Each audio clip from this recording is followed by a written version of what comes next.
देखिए, व्याकरण के प्रसंग में जो कारक और अनुवादों की प्रक्रिया हम लेकर के चल रहे थे, कारक और अनुवादों की प्रक्रिया में सातों विभक्तियों को हमने देखा।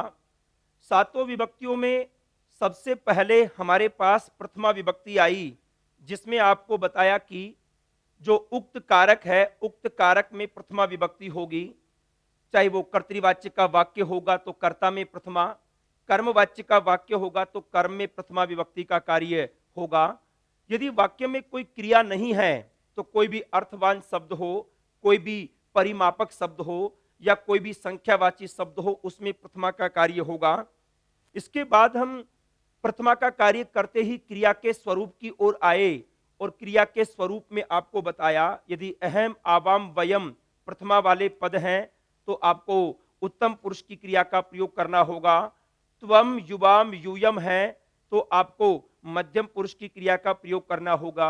और इन छह के अलावा और कोई आ जाए तो आपको प्रथम पुरुष की क्रिया का प्रयोग करना है। लेकिन साथ में आपको अनुवाद के दृष्टिकोण से जो च अव्यय और वा अव्यय उनका प्रयोग करके किस प्रकार से पुरुष निर्धारण होता है उसको भी हम देख चुके। और के प्रसंग में च होगा तो प्रथम पुरुष से बलवान मध्यम पुरुष होता है, मध्यम पुरुष से बलवान उत्तम पुरुष होता है। सीरियल चाहे कोई सा भी हो, लेकिन प्रथम मध्यम उत्तम की बलवत्ता के आधार पर आपको पुरुषों का निर्धारण करना पड़ा है। और जब वा वाला प्रसंग या अर्थ में वा अव्यय का प्रयोग किया तो जो सेंटेंस में लास्ट में दिया हुआ है अंत वाले कारक के अनुसार आपको क्रिया का स्वरूप निर्धारित करना होगा। फिर हमने द्वितीया से लेकर के सप्तमी तक की विभक्तियों को क्रमशः देखा। द्वितीया के प्रसंग में आपको सकर्मक और द्विकर्मक की चर्चा की। सकर्मक में उन क्रियाओं को रखेंगे जहां पर कर्म संभव हो, और द्विकर्मक में हमने उनको रखा जहां पे एक तो मुख्य कर्म था और एक गौण कर्म हो गया, जिसमें अर्थ अपादान संप्रदान करण का था, लेकिन फिर भी आपने द्वितीया का कार्य किया है। फिर इसके बाद में कुल मिलाकर के 6 + 6 + 2 कुल मिलाकर के 14 अव्यय देखे, जिनके योग में सीधे तौर पर द्वितीया विभक्ति होती है। फिर हम आए तृतीया की ओर। तृतीया के प्रसंग में हमारे पास जो सूत्र आया वो आया था कर्तृकर्णयोस् तृतीया। अनुक्त कर्ता और कर्ण में तृतीया विभक्ति होती है। अनुक्त कर्ता का मतलब कर्मवाच्य और भाववाच्य का कर्ता, उसमें आपको तृतीया विभक्ति करनी होगी, और कर्ण में भी आपको तृतीया विभक्ति करनी है। कर्ण का तात्पर्य साधक तमम कर्णम से है, जो क्रिया की सिद्धि में अत्यंत सहायक था उसको आप कर्ण कह रहे थे, और उसमें आपको तृतीया का कार्य करना है। फिर आपको सह के योग में तृतीया, अंग विकार के प्रसंग में जिस अंग से बताया जावे उसमें तृतीया, लक्षण या चिन्ह जितने भी इंडिकेटर्स थे उनमें तृतीया, और निषेध अर्थ वाले अलम के योग में तृतीया का कार्य देखा। फिर इसके बाद में हमारे पास चतुर्थी विभक्ति आई। चतुर्थी विभक्ति में संप्रदान कारक में चतुर्थी होगी, लेकिन संप्रदान कहां कहां पर होगा? कर्मणा यम अभिप्रेति ससंप्रदानम, दान की क्रिया में दान की वस्तु के द्वारा जिसको सर्वाधिक प्रसन्न किया जावे वो संप्रदान होगा। फिर दूसरा प्रसंग आया था क्रिया यम अभिप्रेति सोपि संप्रदानम, क्रिया जिसको उद्देश्य करके की जावे वो भी संप्रदान कहलाएगा, उसकी भी संप्रदान संज्ञा हो जाएगी। फिर यहां पर रुच धातु का प्रयोग होने पर जिसको रुचिकर लगे वो संप्रदान होगा। क्रोध, द्रोह, ईर्ष्या, असूया के प्रसंग में जिसके प्रति क्रोध रहे वो संप्रदान होगा। और यहीं पर हमारे पास नमः, स्वस्ति, स्वाहा, स्वधा, अलम और वसट, इनके योग में चतुर्थी का कार्य देखा। फिर हमारे पास पंचमी विभक्ति आई। पंचमी अपादान के अंदर पंचमी होगी, लेकिन अपादान दूरीकरण के प्रसंग में जहां से दूरीकरण हो नंबर बनाया था। दूसरा प्रसंग भय और रक्षा के प्रसंग में जो डरने का कारण है उसको अपादान कहा जाएगा। नंबर 3 विद्या ग्रहण के प्रसंग में जिससे विद्या ग्रहण की जाए उसको अपादान कहा जाएगा। नंबर 4 जो उत्पत्ति के प्रसंग में जहां से उत्पत्ति हो उसको अपादान कहा जाएगा। नंबर 5 नदियों के उत्पत्ति स्थल को अपादान कहा जाएगा। और नंबर 6 जिससे घृणा की जावे और जिसके विषय में आलस्य हो उसको अपादान कहा जाएगा। और उन सभी के अंदर आपको पंचमी का कार्य करना है। फिर इसके बाद में हमारे पास प्रसंग आया, पंचमी में भी उपपद का प्रसंग आया। कौन कौन से शब्द? अन्य, भिन्न, ऋते, दिशावाचक शब्द, पर शब्द, बही शब्द, इनके योग में आपको क्या करना है, पंचमी का कार्य करना पड़ा। लेकिन पृथक, विना, नाना के योग में द्वितीया, तृतीया, पंचमी तीनों विभक्तियां हुई। फिर हम षष्ठी विभक्ति की ओर आए। षष्ठी में आपको बताया षष्ठी से संबंध के प्रसंग में षष्ठी विभक्ति होगी। हेतु शब्द का योग होने पर हेतु और कारण दोनों के अंदर आपको षष्ठी करनी होगी। कृत्य के योग में या फिर अधः, ऊपरी इत्यादि, पश्चात, इन चारों के योग में भी आपको षष्ठी का कार्य करना है। और दूर और समीप के प्रसंग में बताया खुद शब्दों में तो द्वितीया, तृतीया, पंचमी, सप्तमी होगी, लेकिन इनके योग में जिसके दूर या समीप की बात चल रही होगी उसके अंदर आपको पंचमी और षष्ठी का कार्य करना है। अंत में सप्तमी की ओर आए और सप्तमी के प्रसंग में आपको बताया सप्तमी अधिकरणे च, अधिकरण कारक में सप्तमी विभक्ति होगी। लेकिन यह अधिकरण किसको कहा जाता है, आधारोधिकरणम, आधार को अधिकरण, जो आधार तीन प्रकार का था, औपश्लेषिक, वैषयिक और अभिव्यापक। लेकिन इसके दो अपवाद आ गए थे। अधिसिंह स्थासाम कर्म, जो सी, स्था और आस धातु से पहले अधि उपसर्ग आ जाए तो आधार को कर्म कहेंगे। और एक आया था उपान वध्यांग वसह, वस धातु से पहले उप, अनु, अधि और आ, इनमें से कोई आ जाए तो इनके आधार को हम कर्म कहेंगे। फिर एक प्रसंग आया था यस्य च भावेन भाव लक्षणम, एक क्रिया के माध्यम से जब दूसरी क्रिया इंडिकेट की जावे तो पूर्वकालिक क्रिया में आपको सप्तमी का कार्य करना है। और लास्ट में आपको दो प्रकरण बताए थे हमने, एक तरफ विभाजन, एक तरफ निर्धारण। विभाजन का मतलब हुआ एक से बढ़ के दूसरे को बताना, और निर्धारण का मतलब हुआ अनेकों के बीच में से एक को डिसाइड करना। जब एक से बढ़ के दूसरे को बताया जाएगा तब जहां से बताया गया उसमें पंचमी होगी, और निर्धारण के प्रसंग में षष्ठी और सप्तमी होगी। तो ये सातों की सातों विभक्तियों के जो विभिन्न प्रसंग थे इनको हमने विगत कक्षा तक रखा। अभी तक हमने जितने भी वाक्य रखे थे वो सारे के सारे वाक्य केवल और केवल वर्तमान कालिक अर्थ के थे। और आप देख रहे होंगे कि जितने भी प्रसंग थे, जितने भी हमने उदाहरण रखे, वो सारे के सारे उदाहरण आपने लट लकार के प्रसंग के रखे। लट लकार का मतलब होता है वर्तमान कालिक अर्थ का प्रकरण। हमने जितने भी वाक्य प्रयोग किए प्रेजेंट टेंस के मीनिंग में किए। जिनको अंग्रेजी में आप टेंस कहते हैं, एक तरह से देखा जाए वाक्यों के जो विभिन्न प्रकार होते हैं उनको संस्कृत में लकार नाम दिया गया है। तो इससे संबंधित जो शीर्षक है वो हम रख रहे हैं। एक तो है क्रियापद चयन कह दीजिएगा चाहे इसको, या फिर इसी के साथ में हमारा दूसरा शीर्षक आएगा, वो शीर्षक आएगा लकार परिवर्तन, मतलब उसमें चेंज करने का जो कार्य है वो करना। तो ये क्रियापद चयन, क्रियापद का मतलब हुआ सेंटेंस में जो एक्टिविटी का सूचक पद है, पठती, पठत, पठंती इत्यादि, उनको चुनने को लेकर के प्रश्न आ सकता है। जैसे कोई भी गद्यांश में से या किसी पंक्ति में से पूछा जाए कि इसमें कितने क्रियापद हैं, या कोई भी श्लोक दे दिया, श्लोक में पूछ लें कि इसमें कौन सा क्रियापद है, कौन सा क्रियापद नहीं है। तो जो धातु रूप वाला प्रसंग होगा, धातु रूप वाले प्रसंग को हम यहां पर क्रिया रूप या क्रिया का रूप उसको हम नाम देंगे। अभी तक जितना भी हम प्रसंग रख रहे थे वो लट लकार का रख रहे थे, लेकिन जब बात करें संस्कृत की तो संस्कृत में कुल मिलाकर के लकार, लट लकार की तरह कुल मिलाकर के 10 लकार होते हैं। सबसे पहला लकार लट लकार, लट के बाद में लिट, लुट, लिट, लेट और लोट। 6 लकार तो ऐसे हैं जिसके अंत में त है, और लंग, लंग के बाद में लिंग, लुंग और लिंग। 4 लकार ऐसे हैं जिनके अंत में ंग है, मतलब 6 के अंत में तो आपको ट दिख रहा है और 4 के अंत में ंग दिख रहा है। इनको ऐसे भी याद किया जा सकता है। ल के बाद में ए, ई, उ, री, ए, ओ, हमारे जो स्वर है ना, री को तो री और री एक जगह मान लो, ए, ओ, जो 6 के 6 स्टार्टिंग के स्वर हैं। और ऐसे यहां पर भी ए, ई, उ, री, तो ऐसे भी याद रख सकते हैं। कुल मिलाकर के ये 10 लकार हैं। इन 10 लकारों का प्रयोग संस्कृत में किया जाता है, लेकिन इनमें से जो 5वां लकार है, कौन सा लकार, लेट लकार, इसका प्रयोग लौकिक प्रक्रिया में नहीं होता, इसका प्रयोग केवल वैदिक प्रक्रिया में होता है। इसका मतलब इसका जो प्रयोग है वो केवल वैदिक मंत्रों में होगा। लौकिक अभ्यास के दौरान या लौकिक वाक्य प्रयोग के दौरान इनका प्रयोग नहीं होता। तो कुल मिलाकर के देखा जाए तो 9 लकार लौकिक प्रक्रिया में काम आ गए। लेकिन हमारे पाठ्यक्रम की यदि हम चर्चा करें, सबसे पहले लट लकार, लट के बाद में लिट लकार, लिट के बाद में हमारे पास लंग लकार और फिर एक है विधिलिंग लकार। कुल मिलाकर के 1, 2, 3, 4 और एक आ गया लोट लकार। ये 5 लकार ऐसे हैं जो कि हमारे पाठ्यक्रम में हैं, जिनके माध्यम से पूरे के पूरे अनुवादों की प्रक्रिया आपसे पूछी जा सकती है।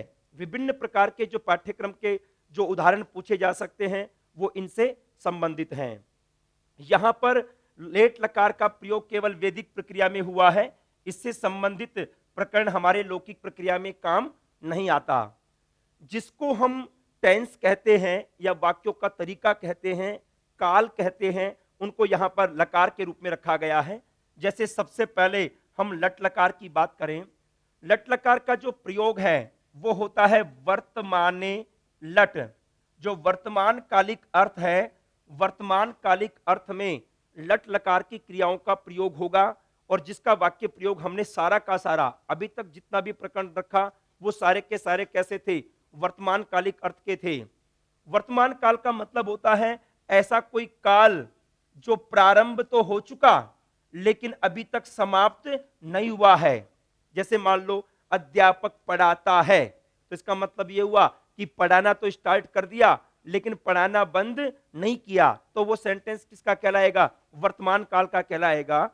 ऐसी कोई क्रिया जो प्रारंभ हो चुकी हो लेकिन अभी तक समाप्त नहीं हुई है, उस क्रिया को हम क्या कहेंगे, वर्तमान कालिक क्रिया कहेंगे। और उसके प्रसंग में आपको लट लकार का प्रयोग करना है। सामान्य तौर पर जिस वाक्य में ता है, ती है या ते हैं इत्यादि का प्रयोग हो, या फिर रहा है, रही है इत्यादि का प्रयोग हो, ये सारे के सारे वर्तमान कालिक के प्रसंग हैं। इनके प्रसंग में आपको जिस प्रकार से अंग्रेजी में प्रेजेंट टेंस होता है उसी प्रकार से संस्कृत में लट लकार का प्रयोग किया जाता है। तो सामान्य प्रक्रिया में ज्यादातर पूरा काम हमारा लट लकार से संबंधित होता है। अभी तक जितने भी प्रयोग रखे, जैसे मोहन पढ़ता है तो मोहन है पठती, और मोहन पढ़ रहा है तो भी मोहन है पठती। इसी प्रकार से वाक्य प्रयोग वहां पर होगा, चाहे ता है ती है आ जाए, चाहे रहा है रही है इत्यादि आ जाए, तो भी आपको वाक्य प्रयोग इसी रूप में करना होगा। तो ऐसे एक एक लकार को हम रखेंगे। ये प्रेजेंट टेंस से संबंधित हो गया। ये हमारा जो लिट लकार है ये फ्यूचर टेंस से संबंधित है, और ये जो लंग लकार है ये पास्ट टेंस से संबंधित है। भूतकालिक अर्थ में लंग लकार होगा, भविष्यकालीन अर्थ में लिट लकार का प्रयोग होगा। इसलिए हम जब दूसरा प्रसंग रखेंगे, दूसरा प्रसंग हम रखेंगे लंग लकार का पास्ट टेंस से संबंधित, और तीसरा प्रसंग रखेंगे हम लिट लकार का। ये 3 कालों का तीनों टेंस प्रेजेंट पास्ट और फ्यूचर उनसे संबंधित कार्य आप इनके माध्यम से समझ सकते हैं।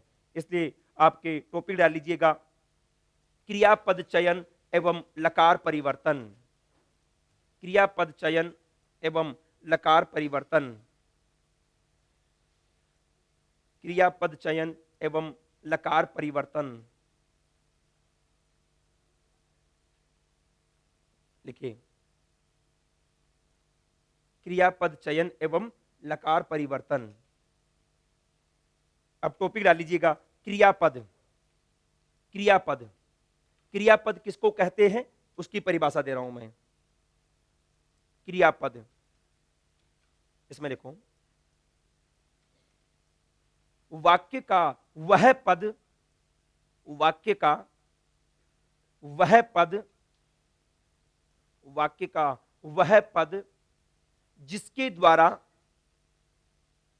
वाक्य का वह पद जिसके द्वारा गतिविधि, गतिविधि, और गतिविधि के ब्रैकेट में क्या कर लेंगे, एक्टिविटी, गतिविधि, वाक्य का वह पद जिसके द्वारा गतिविधि या एक्टिविटी का ज्ञान हो, का ज्ञान हो, उसे क्रियापद कहा जाता है, उसे क्रियापद कहा जाता है।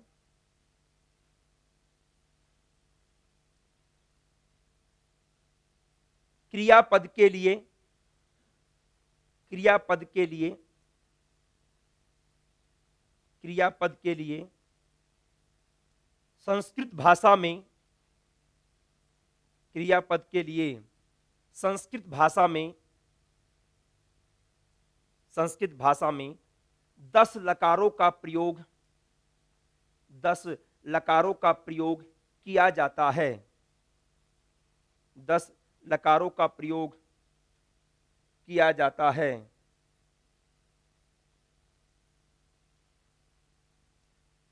ठीक है, कौन कौन से 10 लकार?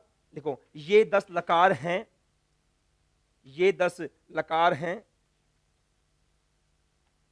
ये 10 लकार हैं।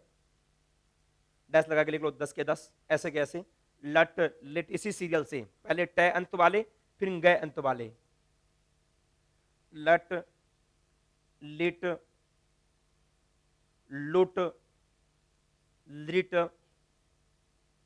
लेट लोट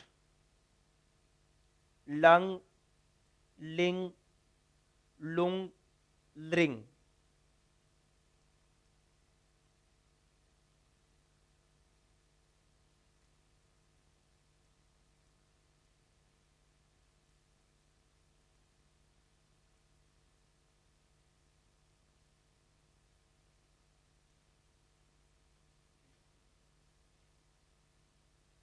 ठीक है, तो ये कुल मिलाकर के 10 लकार हो गए। देखो, इन 10 लकारों में से, इन 10 लकारों में से, इन 10 लकारों में से पांचवा लकार, पांचवा लकार, पांचवा लकार, पांचवा लकार लेट लकार। पांचवा लकार कौन सा है? लेट लकार। लेट लकार केवल वैदिक प्रक्रिया में,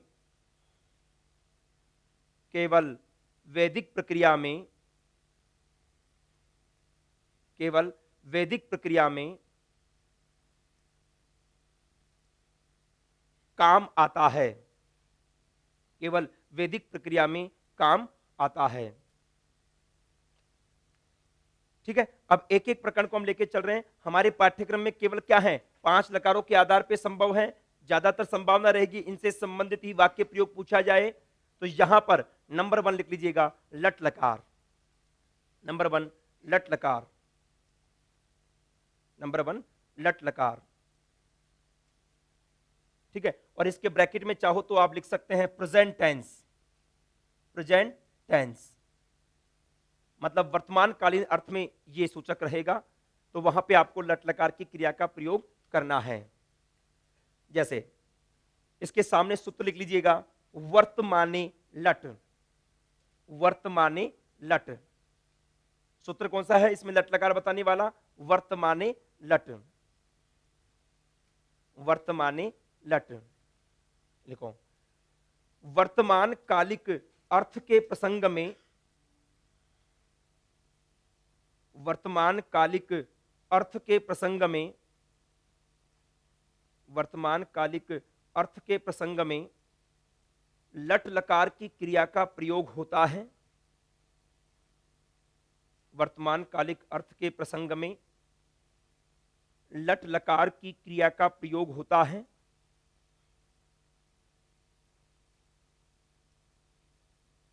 मतलब वर्तमान कालिक कोई भी अर्थ होगा उसमें आपको लट लकार की क्रिया का प्रयोग करना है।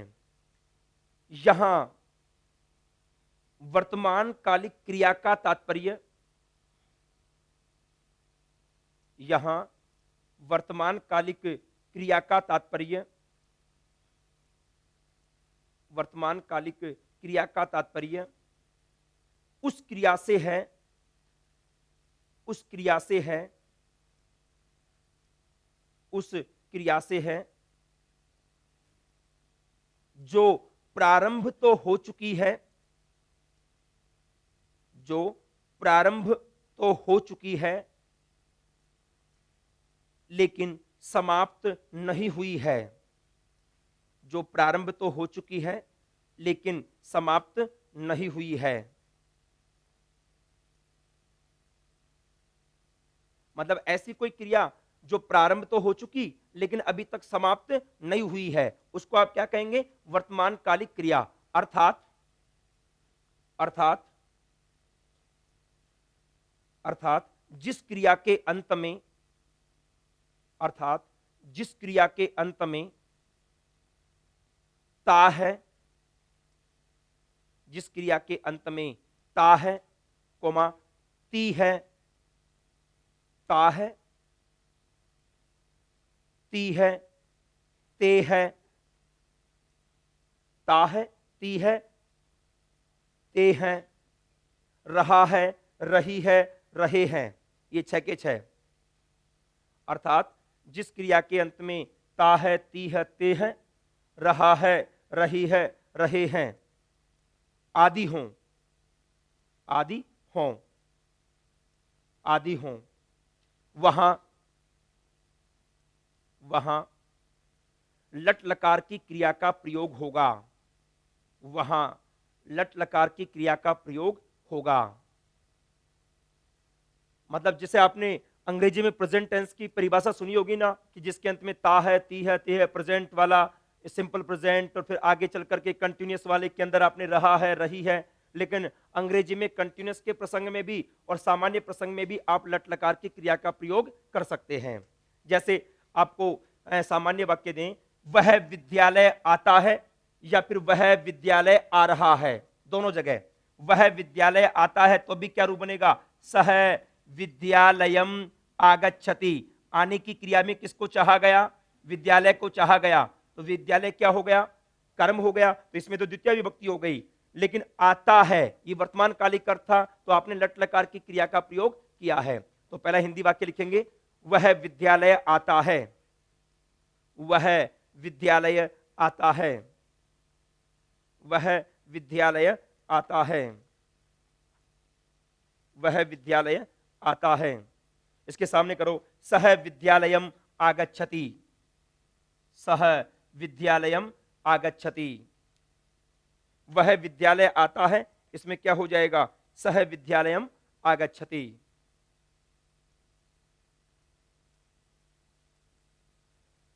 इसी प्रकार से दूसरा सेंटेंस बनाऊं वहीं पर, वह विद्यालय आ रहा है, वह विद्यालय आ रहा है, वह विद्यालय आ रहा है। तब भी क्या रूप बनेगा? सेम, सह विद्यालयम आगच्छति। मतलब मैं ये बताना चाह रहा था, ता है तो भी आपको आगच्छति का प्रयोग करना पड़ा, और रहा है तब भी आपने किसका प्रयोग किया? आगच्छति का, दोनों जगह सेम। उसके सामने भी ट्रांसलेट कर लीजिएगा, सह विद्यालयम आगच्छति। अभी तक हमने जितने भी वाक्य प्रयोग देखे थे, जितने भी प्रसंग थे, आपने जितने भी सेंटेंस थे, जैसे सामान्य तौर पर आपने देखा राम बाण से रावण को मारता है, तो वहां पर भी अपने वर्तमान कालिक रखा था। राजा ब्राह्मण को गाय देता है, वो भी हमने वर्तमान कालिक रखा था। या फिर कोई भी प्रसंग विद्यालय से आता है तो भी हमने वर्तमान कालिक रखा था। सारे के सारे प्रसंग अभी तक हमने वर्तमान कालिक रखे थे, इसलिए जितने भी उदाहरण पीछे आए वो सारे के सारे लट लकार के ही प्रसंग थे। हमने लट लकार के अलावा और किसी की भी जो क्रिया है उसका प्रयोग नहीं किया था। तो सबसे पहले हमारे पास काल के दृष्टिकोण से लट लकार आता है, और लट लकार के प्रसंग में वर्तमान कालिक अर्थ कवर होगा, और जितना भी प्रकरण है, ता है, ती है, ते है, या फिर रहा रही वाला प्रसंग, वो सारा का सारा यहां पर कवर हो जाएगा। अब मैं आपके पास दो प्रसंग लेकर के आ रहा हूं। एक तो भूतकालिक अर्थ के अंदर, भूतकालिक अर्थ के अंदर आएगा लंग लकार, और एक आता है भविष्यकालीन अर्थ में आता है लिट लकार, जिसको आप क्रमशः सामान्य ज्ञान होगा। जो पास्ट टेंस है उसको आप लंग लकार के प्रसंग में रखेंगे, पास्ट टेंस वाला प्रसंग जितना भी आएगा, और जो फ्यूचर टेंस वाला प्रसंग है, फ्यूचर टेंस वाले प्रसंग को आप कहां पर रखेंगे? लिट लकार के प्रसंग के अंदर। देखो यहां पर ये दो काल हैं, इन दो कालों के अंदर आपको सामान्य ज्ञान होगा। ऐसी कोई क्रिया जो पहले संपन्न हो चुकी हो उसको हम क्या कहेंगे? भूतकालिक क्रिया। और ऐसी कोई क्रिया जो अभी प्रारंभ नहीं हुई है, आगे चलकर के भविष्य में संपन्न होगी, उसको हम क्या कहेंगे? लिट लकार की क्रिया कहेंगे या फ्यूचर टेंस की क्रिया कहेंगे। इन दोनों के प्रसंग में, दोनों कालों के प्रसंग में क्रमशः इनका प्रयोग आपको करना होगा। तो जो भूतकालिक अर्थ है, भूतकालिक अर्थ में आपको लंग लकार की क्रिया का प्रयोग करना होगा। तो जो धातु रूप के नोट्स आपको दिए हुए हैं, शब्द रूप धातु रूप वाले नोट्स, उनको निकाल लीजिएगा, क्योंकि सारे के सारे शब्द रूप धातु रूप के नोट्स यहां पर पूरी की पूरी प्रक्रिया में आपके काम आएंगे। क्योंकि एक लकार से जब आप दूसरे लकार की ओर आओगे तो वहां पर आपको इनका काम आपको करना होगा। देखिए, यहां पर आपके जो धातु रूप का प्रसंग है, अभी तक हमने केवल और केवल लट लकार के धातु रूपों का प्रयोग किया है। लट लकार के धातु रूपों के अलावा और दूसरे किसी भी लकार का प्रयोग हमने नहीं किया है। ठीक है, तो अब यहां पर जो भूतकालिक अर्थ में क्रमशः आपको लंग लकार का और जो भविष्यकालीन अर्थ में आपको लिट लकार की जो क्रियाएं हैं उनका प्रयोग करना होगा। जैसे आप पठ धातु से देखो, पठ धातु का लंग लकार का रूप यदि हम देखें तो क्या बनेगा? अपठत, अपठताम, अपठन, अपठः, अपठतम, अपठत, अपठम, अपठाव, अपठाम। इसी प्रकार से आत्मनेपद में आप देखो क्या रूप बनेगा? असेवत, असेवेताम, असेवंत, लंग लकार के अंदर असेवथाः, असेवेथाम, असेवध्वम, असेवे, असेवा वही, असेवा मही। इसी प्रकार से आगे आप देख सकते हो भू धातु के अंदर अभवत, गम के अंदर अगच्छत, लिख के अंदर अलिखत, नृत्य के अंदर अनृत्यत, पा के अंदर अपिबत, इसी प्रकार से जी के अंदर अजयत, पच के अंदर अपचत, दृश्य के अंदर अपश्यत, नम के अंदर अनमत इत्यादि रूप क्रमशः यहाँ पर जो पहला पहला रूप हमने बोला उस प्रकार से क्रमशः इनका प्रयोग आपको करना होगा। जो पास्ट टेंस या भूतकालिक अर्थ में इसमें जो लंग लकार करने वाला सूत्र है वो है अनध्यतने लंग। अनध्यतने लंग मतलब ऐसा कोई काम जो अद्यतन नहीं हो। अद्यतन का मतलब होता है जो अब वर्तमान में चल रहा हो, और अद्यतन का मतलब यह हुआ जो अब है उसको तो अद्यतन, और जो अनद्यतन जो अब का नहीं है, अर्थात जो भूतकालिक अर्थ होगा, भूतकालिक अर्थ में आपको लंग लकार की क्रिया का प्रयोग करना होगा। लिखिए नंबर दो लंग लकार।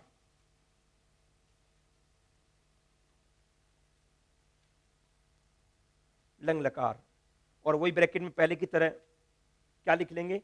Past tense. पास्ट टेंस, और इसके सामने सूत्र लिखेंगे। सूत्र क्या है? अनध्यतने लंग। अनध्यतने लंग, अनध्यतने लंग। देखो, भूतकालिक, भूतकालिक अर्थ के प्रसंग में, भूतकालिक अर्थ के प्रसंग में, भूतकालिक अर्थ के प्रसंग में लंग लकार की क्रिया का प्रयोग होगा। लंग लकार की क्रिया का प्रयोग होगा। लंग लकार की क्रिया का प्रयोग होगा मतलब भूतकालिक अर्थ के प्रसंग में आपको लंग लकार की क्रिया का प्रयोग करना होगा। और यहां पर भूतकालिक अर्थ का मतलब क्या हो जाएगा? ऐसी क्रिया से है जो क्रिया पहले ही समाप्त हो चुकी हो। यहां भूतकालिक क्रिया का तात्पर्य, यहां भूतकालिक क्रिया का तात्पर्य, यहां भूतकालिक क्रिया का तात्पर्य उस क्रिया से है, उस क्रिया से है जो पहले ही समाप्त हो चुकी है, जो पहले ही समाप्त हो चुकी है।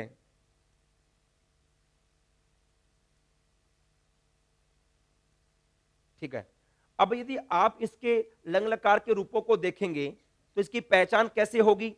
लंग लकार में आपने देखा कि सब जगह स्टार्टिंग में क्या जुड़ा हुआ है? ए जुड़ा हुआ है। तो एक ऐसी कोई भी धातु जो कि व्यंजन से शुरू होने वाली हो, व्यंजन से शुरू होने वाली, क्योंकि आपको ये जितने भी प्रसंग हमने दिए हैं वो सारे के सारे व्यंजन वाले उदाहरण दिए हुए हैं। व्यंजन से शुरू होने वाली धातु से पहले आपको अ दिखाई देगा। जैसे आपने पठ धातु से बनाया तो पठ से क्या बनेगा, अपठत। लिख से बनाया तो लिख से क्या बन जाएगा, अलिखत। जो व्यंजन से शुरू होने वाली है उसमें आपको स्टार्टिंग में अ दिखाई देगा। लेकिन जो स्वर से शुरू होने वाली, मान लो कोई आ जाए, जैसे मान लो इस धातु आ जाए, इन धातु आ जाए, एक धातु आ जाए जो कि स्वर से शुरू होने वाली है, तो वहां पे स्टार्टिंग में आ होता है और आ के बाद में जब कोई स्वर होगा ना तो दोनों में वृद्धि कार्य भी हो जाता है। तो यहां पर या तो आ दिखाई देगा, जैसे आ के आगे ए हो तो आ वृद्धि हो जाएगी, और यदि ई या ए का प्रसंग हो तो आई वृद्धि हो जाएगी, या फिर यदि उ या औ का प्रसंग हो तो औ वृद्धि हो जाएगी। वृद्धि के प्रसंग में ये तीन ही काम होते हैं। तो यहाँ पे धातु रूप के प्रारंभ में आपको या तो आ दिखेगा या ऐ दिखेगा या औ दिखेगा। जैसे मान लो इस धातु है जिसका रूप बनता है ना इच्छति, अब इच्छति रूप बनाए तो यहां पर ई से पहले आ होगा और आ और ई में वृद्धि ऐ होगी और रूप बनेगा ऐच्छत। तो इसका मतलब ये भी कहां का है, लंग लकार का ही रूप है। लेकिन स्वर से स्टार्ट होने वाले काम आपको सामान्य तौर पर अपने नहीं आएंगे। दैनिक प्रक्रिया में जो व्यंजन की प्रक्रिया है उसी के उदाहरण ज्यादातर काम आते हैं। लेकिन यहां पे थोड़ा सा कई बार हम ये भी रट जाते हैं कि जहां पर पहले वाला अ दिख गया उसमें आपको क्या करना है, लंग लकार करना है। लेकिन जैसे आपने ये धातु रूप बनाया कोई भी, अपठत, अलिखत, या जैसे वस धातु से बनाया, वस से क्या बनाया आपने, अवसत। अब मान लो इस धातु से पहले आपको उपसर्ग जोड़ना हो, जैसे एक उपसर्ग है नी, और नी उपसर्ग जोड़ करके आगे अवसत है और यण संधि करके रूप क्या बन जाएगा, न्यावसत। अब ये न्यावसत भी आपको कहां मानना होगा, लंग लकार में। यद्यपि इसमें स्टार्टिंग में आपको ए नहीं दिख रहा, लेकिन ये ध्यान रखना उपसर्गों के प्रसंग में आपको यदि लंग लकार का रूप बनाना हो तो पहले तो धातु से ओरिजिनल रूप बनाना होगा और फिर बाद में आपको उपसर्ग को जोड़ना पड़ेगा। तो यहां पर आपको अ दिखाई नहीं देगा। यदि आपको उपसर्ग वाला प्रसंग आए तो पहले उपसर्ग को छांटो, उपसर्ग को छांटा आपने नी को अलग, तब आपको अ दिखाई देगा। मतलब ये जो निवसत के प्रसंग में अनिवसत, ऐसा रूप कभी भी नहीं बनेगा। आपको पहले अवसत बनाना होगा फिर आपको नी लगाना होगा। तो यह भी नहीं कि परमानेंट रूप से आपको स्टार्टिंग में ऐ दिखाई दे। यदि उपसर्ग जुड़ गया तो ए आपको बीच में दिख जाएगा, उपसर्ग के बाद में दिखाई देगा। यह सामान्य प्रक्रिया हो गई।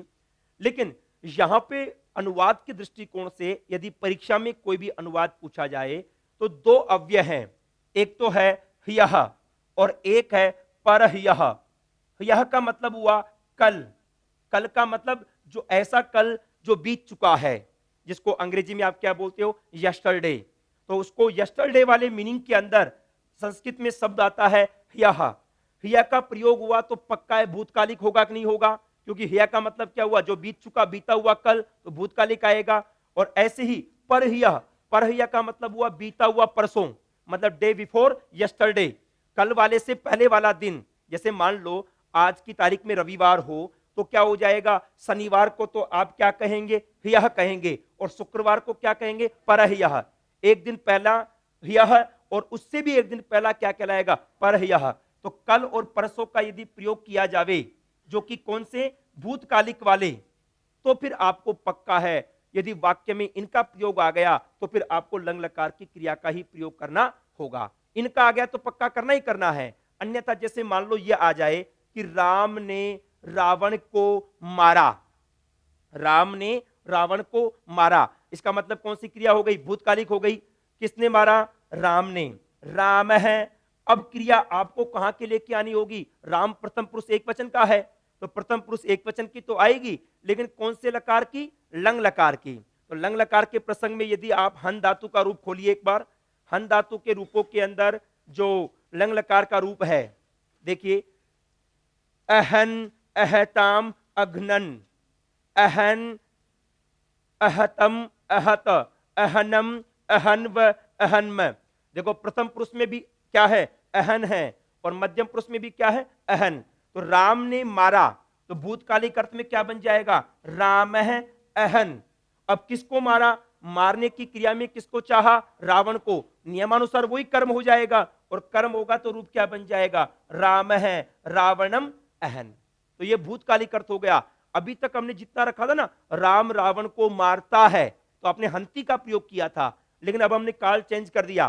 काल चेंज किया तो क्या आ गया? राम है रावणम अहन, राम ने रावण को मारा। इस तरह का अर्थ यहां पर आ जाता है।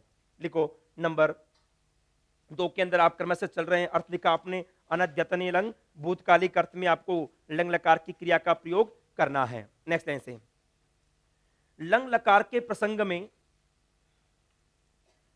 लंग लकार के प्रसंग में, लंग लकार के प्रसंग में धातु का रूप,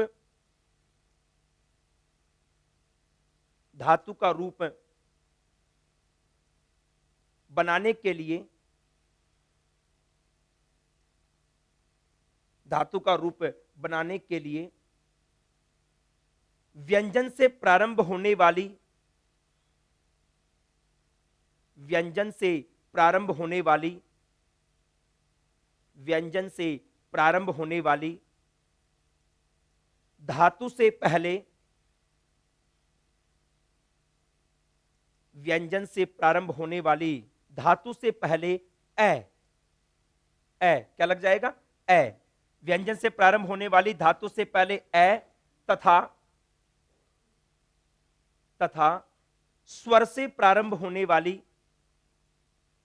तथा स्वर से प्रारंभ होने वाली, स्वर से प्रारंभ होने वाली धातु से पहले, स्वर से प्रारंभ होने वाली धातु से पहले, धातु से पहले आ। क्या लगा देंगे? आ लगाकर,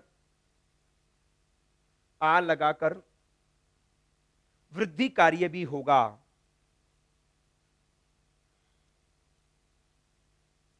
वृद्धि कार्य भी होगा। मतलब ये क्या हुआ? व्यंजन से पहले तो आपको क्या लगाना है? केवल ए लगाना है, व्यंजन से प्रारंभ होने वाली होगी तो। और स्वर से प्रारंभ होने वाली तो आ लगा करके वृद्धि कार्य। वैसे वो काम नहीं आएगा, आप तो ये समझो कि वहां पर आपको क्या दिखाई देगा? ए दिखाई देगा। लेकिन यदि धातु से पहले ए लगा हुआ है और यदि आपको कोई उपसर्ग जोड़ना है, तो उपसर्ग आपको कब जोड़ना पड़ेगा? बाद में। ए लगाने के बाद में। जैसे यहां तो चलो दिख रहा था स्पष्ट तौर पर, जैसे मान लो अवसत है और अवसत से पहले आपने उद उपसर्ग लगाया, उद प्लस अवसत, अब द में ए मिल जाएगा ना, क्या रूप बन जाएगा? उदय वसत। तो यहां पे स्पष्ट तौर पे दिख नहीं रहा था कि ए है, लेकिन द के अंदर ए मिल गया। तो कोई भी उपसर्ग लगाएंगे, उपसर्ग आपको बाद में जोड़ना होगा, क्योंकि इसमें आपके वाक्य प्रयोग में आ सकता है। नेक्स्ट लाइन से लिखेंगे, लंग लकार के, लंग लकार के, लंग लकार के धातु रूप से पहले, लंग लकार के धातु रूप से पहले, धातु रूप से पहले उपसर्ग, उपसर्ग तभी जोड़ा जा सकता है, तभी जोड़ा जा सकता है, उपसर्ग तभी जोड़ा जा सकता है जब, तभी जोड़ा जा सकता है जब ए या आ लगा करके, ए ओब्लिक आ, जब ए या आ लगा करके, जब ए या आ लगा करके धातु रूप बना दिया गया हो, ए या आ लगा करके धातु रूप बना दिया गया हो, धातु रूप बना दिया गया हो। क्लियर? मतलब आपको उपसर्ग तभी जोड़ना पड़ेगा जब पहले ए वाला रूप बना चुके हो। जैसे आप बना लीजिएगा नी प्लस अवसत, नी प्लस अवसत, नी प्लस अवसत क्या रूप बन जाएगा? न्यवसत, नी प्लस अवसत, नी प्लस अवसत न्यवसत। ठीक है, अब मैं एक दो अनुवाद ले रहा हूं, फिर बाद में हिया और परहिया का प्रयोग करेंगे। हिंदी लिखो आप सीधे तौर पर, राम ने रावण को मारा,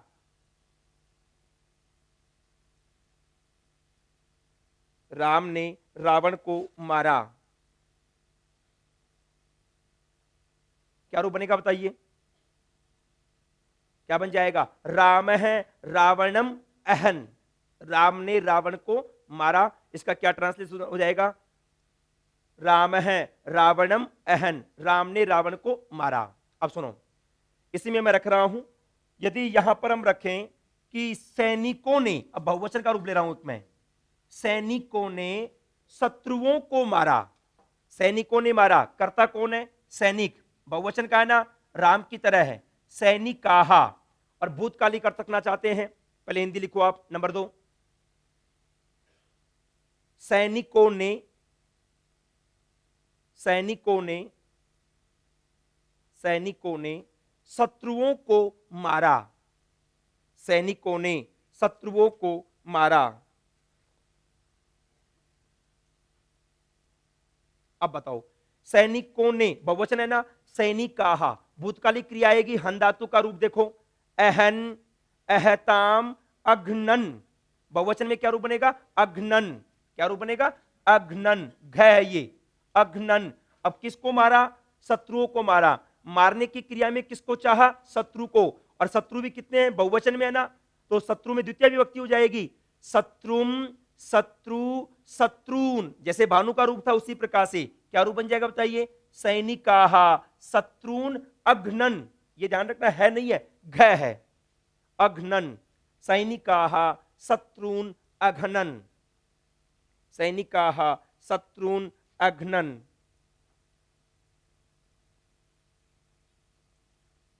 सैनिकाहा शत्रुन अघ्नन, भूतकालिक अर्थ हो गया। अच्छा, मैंने आतंकवादी को मारा, नंबर 3 लिखो, मैंने आतंकवादी को मारा, मैंने आतंकवादी को मारा। अब किसने मारा? कर्ता कौन हुआ बताओ? अहम।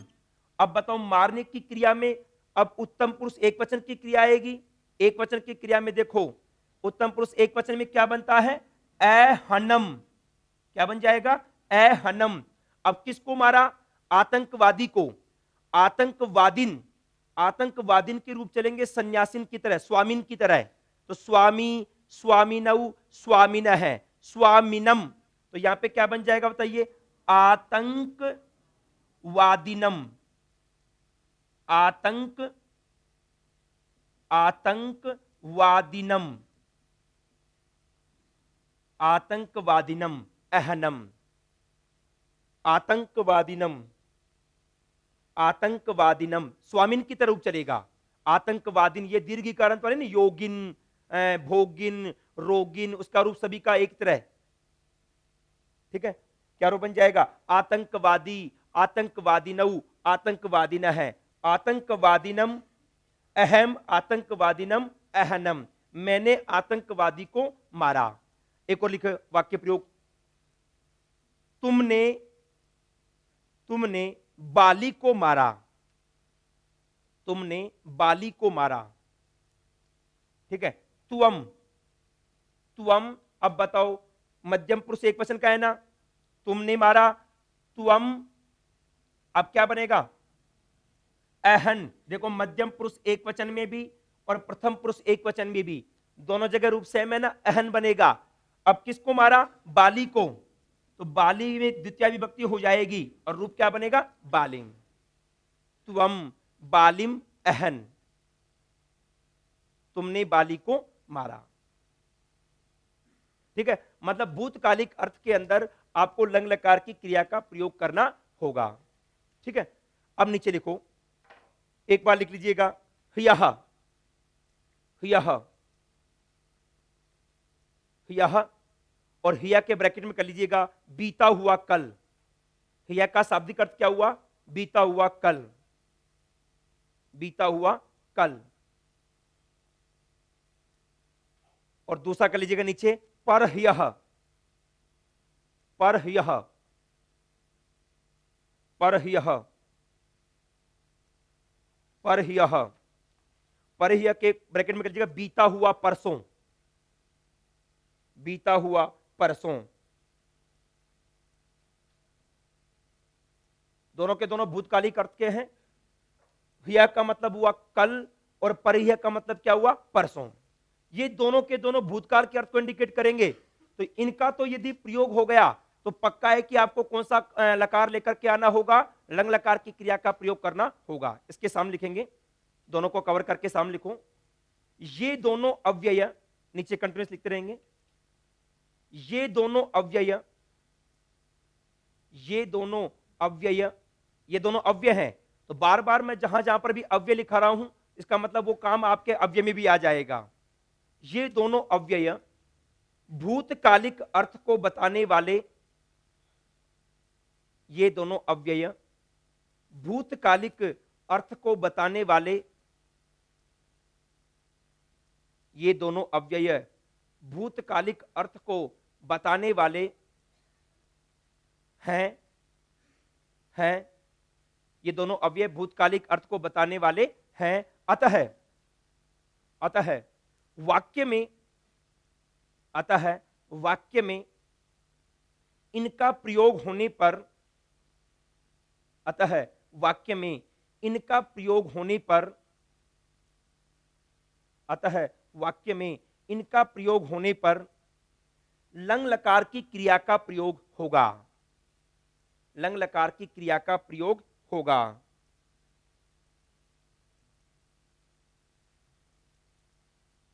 लंग लकार की क्रिया का प्रयोग होगा। चलो दो अनुवाद देता हूं मैं यहां पर।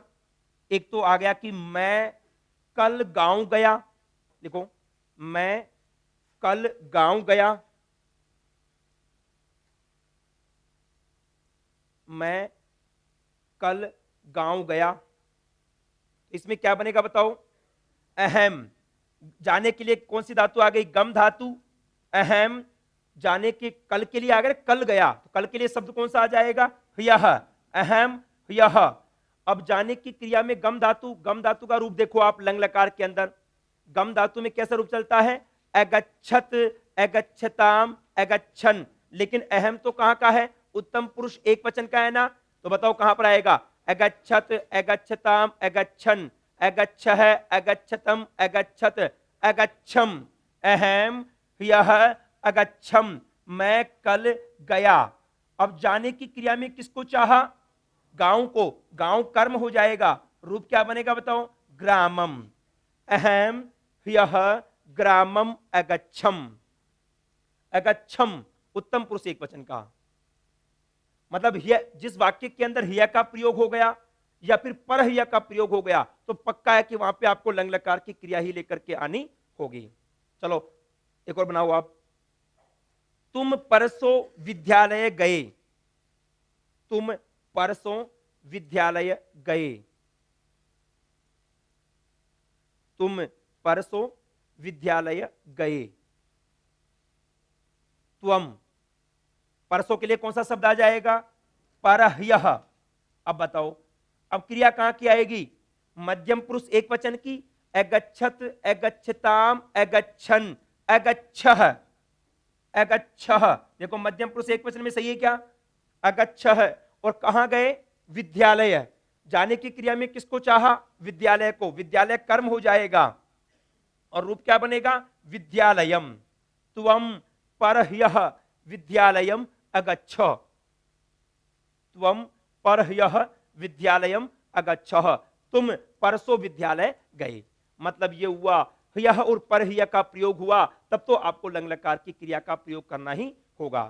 तो भूतकालिक अर्थ में आपको लंग लकार की क्रिया का प्रयोग करना है।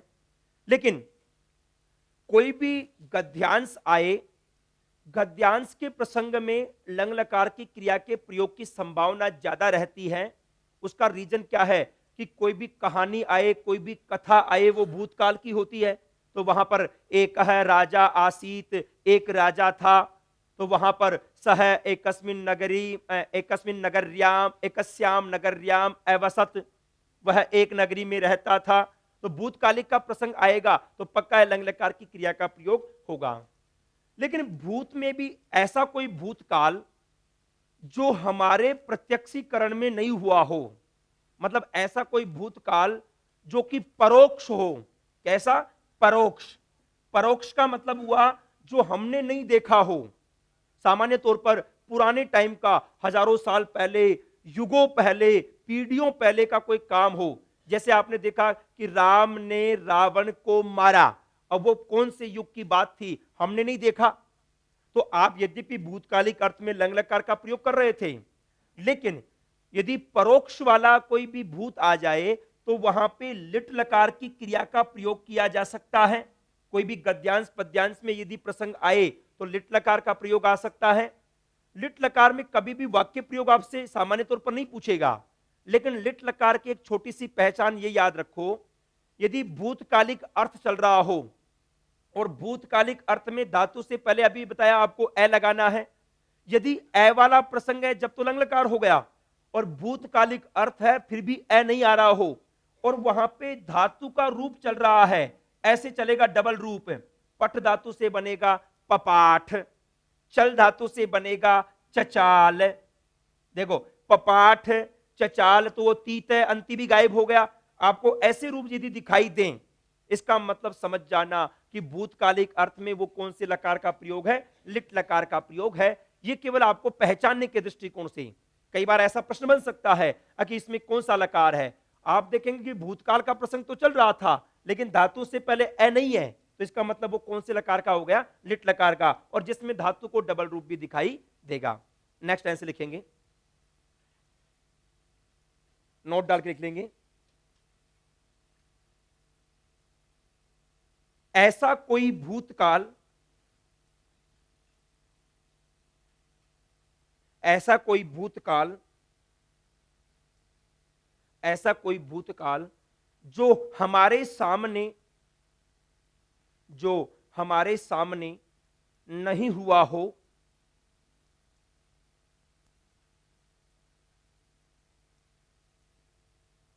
जो हमारे सामने नहीं हुआ हो, अर्थात परोक्ष में हुआ हो, अर्थात परोक्ष, परोक्ष में हुआ हो, वहां वहां लिट लकार की क्रिया का प्रयोग होगा, वहां लिट लकार, लिट लकार की क्रिया का प्रयोग होगा।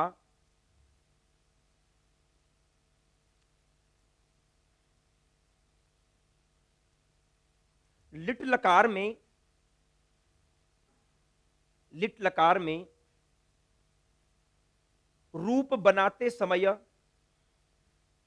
लिट लकार में रूप बनाते समय धातु को, धातु को द्वित्व रूप, द्वित्व, द्वित्व का मतलब क्या हुआ, डबल, धातु को द्वित्व, द्वित्व और द्वित्व के ब्रैकेट में कर लीजिएगा डबल, धातु को द्वित्व रूप हो जाता है, डबल रूप हो जाता है। तो इसमें मैं आपको वाक्य प्रयोग नहीं बता रहा क्योंकि सामान्य तौर पर अनुवाद कभी भी नहीं करवाएगा। आपके किसी गद्यांश में यदि कोई पंक्ति दे दे भूतकालिक अर्थ की चल रही है और आपको लगे कि वहां पर ए तो लगा हुआ ही नहीं है और ये तो कोई अलग ही प्रकार का धातु रूप चल रहा है, तो समझ जाना कि वो कहां का है, लिट लकार का है। ए वाला प्रसंग आया तो लंग लकार और ए का प्रसंग नहीं आया तो लिट लकार। जैसे, जैसे पपाठ, चचाल, पपाठ, चचाल, चकार, चकार, जघान, जघान, हन धातु से क्या बनता है, जघान। ये सामान्य तौर पर आप याद रखें बस, केवल पपाठ, चचाल, चकार, जघान, और गम धातु से बनता है जगाम, जगाम, जगाम। निष्कर्ष क्या निकला, जब धातु को डबल रूप दिख रहा हो तो वहां पर आपको लिट लकार रखना है और तीसरा अंति आपको लास्ट में दिखाई नहीं देगा, और भूतकालिक अर्थ यदि चल रहा है तो वहां पर आपको लिट लकार की क्रिया का प्रयोग करना होगा। ठीक है, तो ये हमारे पास दूसरा काल आ गया, कौन सा, भूतकाल। अब नंबर तीसरा लेते हैं हम, लिट लकार। नंबर 3 लिट लकार।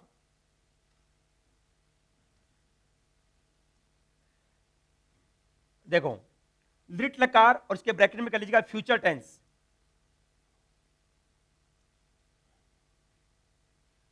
देखो, फ्यूचर का मतलब हुआ भविष्यकालीन जो भी प्रसंग है, भविष्यकालीन प्रसंग में आपको लिट लकार की क्रिया का प्रयोग करना है, और इसके लिए जो सूत्र आता है वो है लिट से च। लिट से च, शेष का मतलब जो बचा हुआ काल है, कौन सा, प्रेजेंट और पास्ट के अलावा क्या बच गया, फ्यूचर, उसके अंदर आपको लिट लकार की क्रिया का प्रयोग करना होगा। और लिट लकार की क्रिया की एक पहचान है, जो ये श वाला रूप होता है ना, वो श वाला रूप कहां पर आएगा, लिट में। तो आप ऐसे याद रख लो, भविष्य का श याद रख लो और धातु रूप का श याद रख लो। भविष्यकालीन अर्थ में जो धातु का श वाला रूप है वो आपको याद करना होगा। जैसे आपके धातु रूपों में देख सकते हो, पठ धातु से क्या बन रहा है, पठिष्यति, पठिष्यतः, पठिष्यन्ति, पठिष्यसि, पठिष्यथः, पठिष्यथ, पठिष्यामि, पठिष्यावः, पठिष्यामः।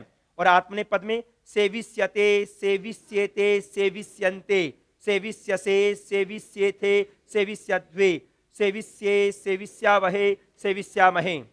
अब आप पहला पहला रूप देखो, भू धातु से भविष्यति, गम धातु से गमिष्यति, लिख धातु से लेखिष्यति, ली को ले भी हो गया, अंडरलाइन कर सकते हैं। लिख से क्या बनेगा, लेखिष्यति, जबकि लटलकार में क्या रूप बन रहा था, लिखति, और यहां पे क्या बन रहा है, लेखिष्यति, ली को गुण क्या हो गया, ले।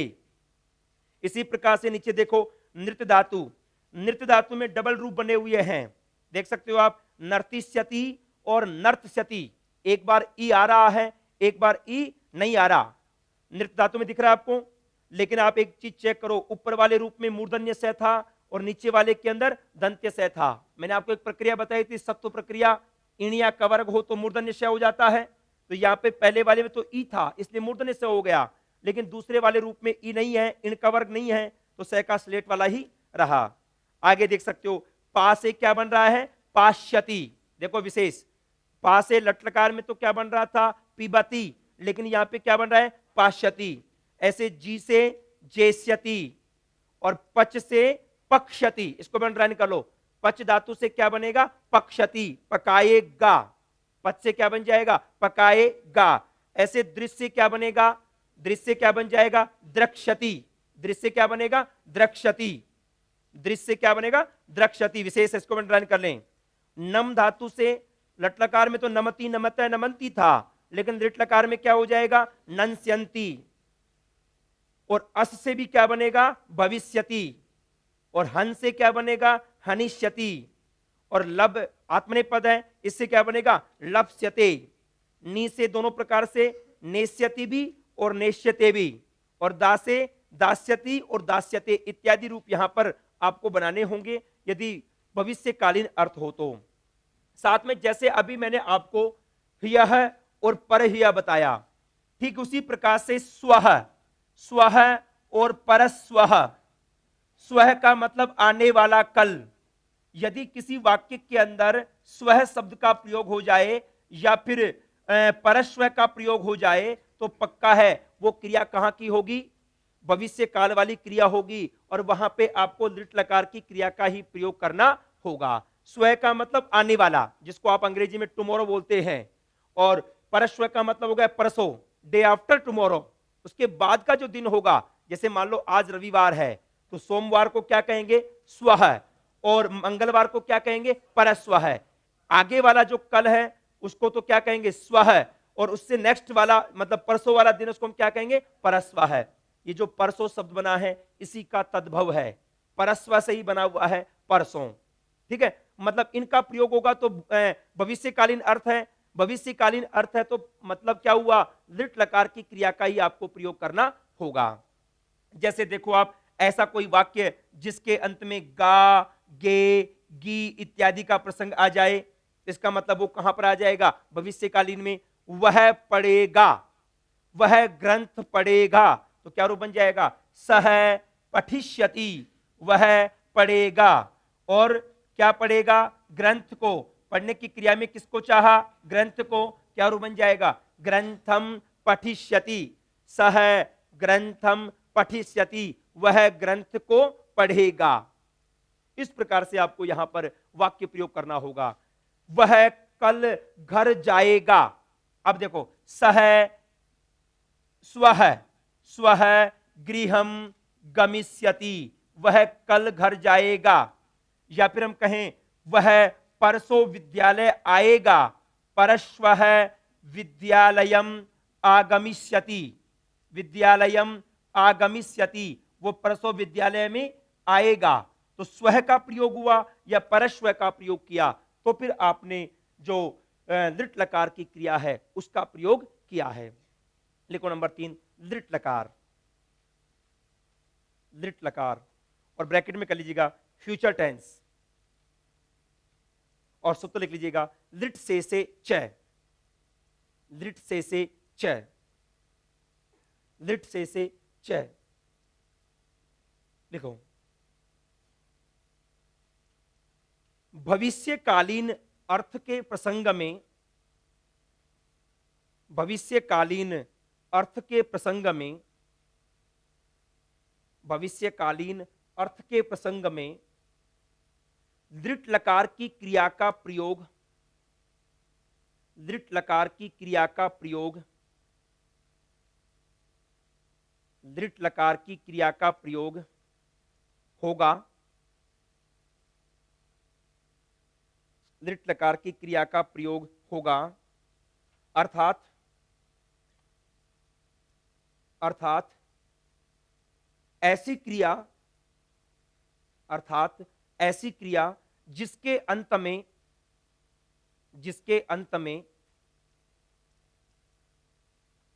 जिसके अंत में गा गे गी, मतलब वह जाएगा, वे जाएंगे, वह जाएगी इत्यादि, गा गे गी, अर्थात ऐसी क्रिया जिसके अंत में गा गे गी हो, वहां वहां दृढ़ लकार का प्रयोग होगा, वहां दृढ़ लकार की क्रिया का प्रयोग होगा, वहां दृढ़ लकार की क्रिया का प्रयोग होगा,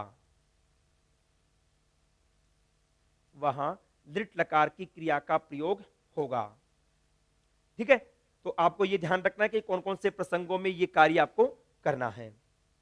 अब सुनो, यहां पे नीचे लिखो नेक्स्ट लाइन से स्वः, स्वः, स्वः, स्वः का मतलब क्या हुआ? आने वाला कल, स्वः, स्वः, स्वः का मतलब क्या हुआ? आने वाला कल। और नीचे लिख लेंगे परश्वः, परश्वः, परश्व का मतलब क्या हुआ? आने वाला परसों, आने वाला परसों। परसों दो प्रकार के हो गए, कल भी दो प्रकार के हो गए। यदि हिय परहिय आया तो भूतकाल में चला गया, और स्वः परश्व आया तो भविष्यकालीन में। देखो वही पहले की तरह आगे कवर करके, ये दोनों अव्यय, ये दोनों अव्यय, ये दोनों अव्यय भविष्य काल के सूचक हैं। ये दोनों अव्यय भविष्य काल के सूचक हैं, भविष्य काल के सूचक हैं। अतः, अतः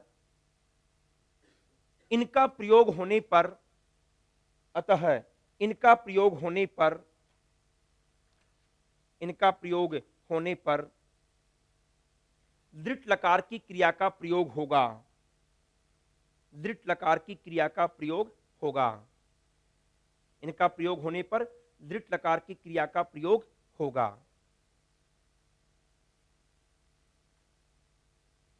ठीक है, तो ये हमारे पास तीनों काल आ गए। एक वाक्य लिखो आप, वह ग्रंथ पढ़ेगा, वह ग्रंथ पढ़ेगा, वह ग्रंथ पढ़ेगा। तो इसका ट्रांसलेशन क्या हो जाएगा? सह ग्रंथम पठिष्यति,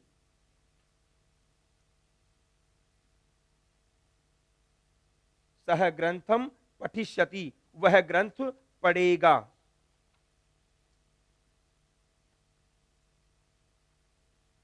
ठीक है, मैं पत्र लिखूंगा, तो क्या रूप बन जाएगा?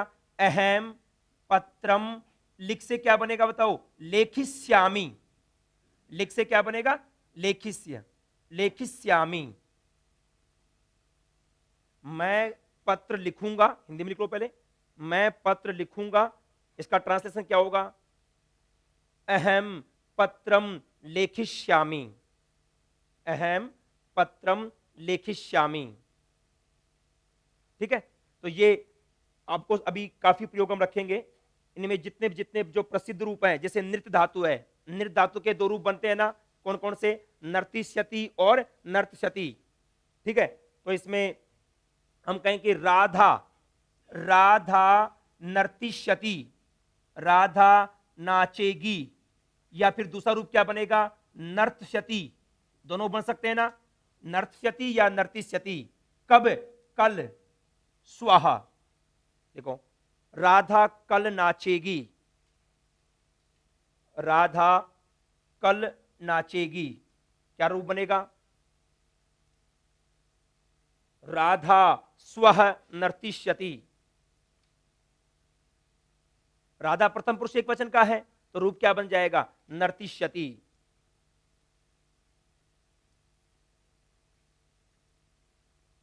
ठीक है, तो ये नृत्य धातु के अंदर डबल रूप बनते हैं। अब ऐसे पा का मतलब होता है पीना, पीने के अर्थ में देखो आपने अभी देखा क्या रूप बनता है? पाश्यति। हिंदी में लिखो, पुत्र जल पिएगा, पुत्र जल पिएगा। बताओ क्या रूप बनेगा?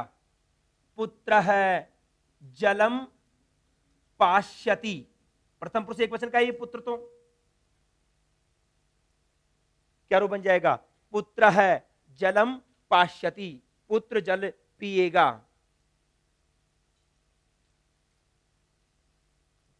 अब जी धातु का ले लेते हैं। सैनिक शत्रुओं को जीतेगा, सैनिक शत्रुओं को जीतेगा। बताओ क्या रूप बनेगा? सैनिक जीतेगा, सैनिक है जेष्यति, जी धातु से क्या बनेगा? जेष्यति। सैनिक है जेष्यति, किनको जीतेगा? जीतने की क्रिया में किसको चाहा? शत्रुओं को, लेकिन बहुवचन है तो क्या रूप बन जाएगा? शत्रुन। सैनिक है शत्रुन जेष्यति, सैनिक शत्रुओं को जीतेगा,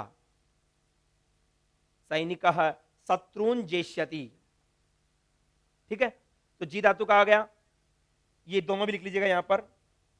वह कल घर जाएगा, वह कल घर जाएगा, वह कल घर जाएगा।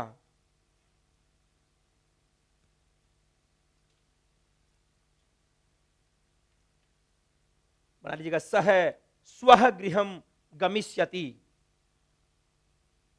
सह स्वः गृहम गमिष्यति।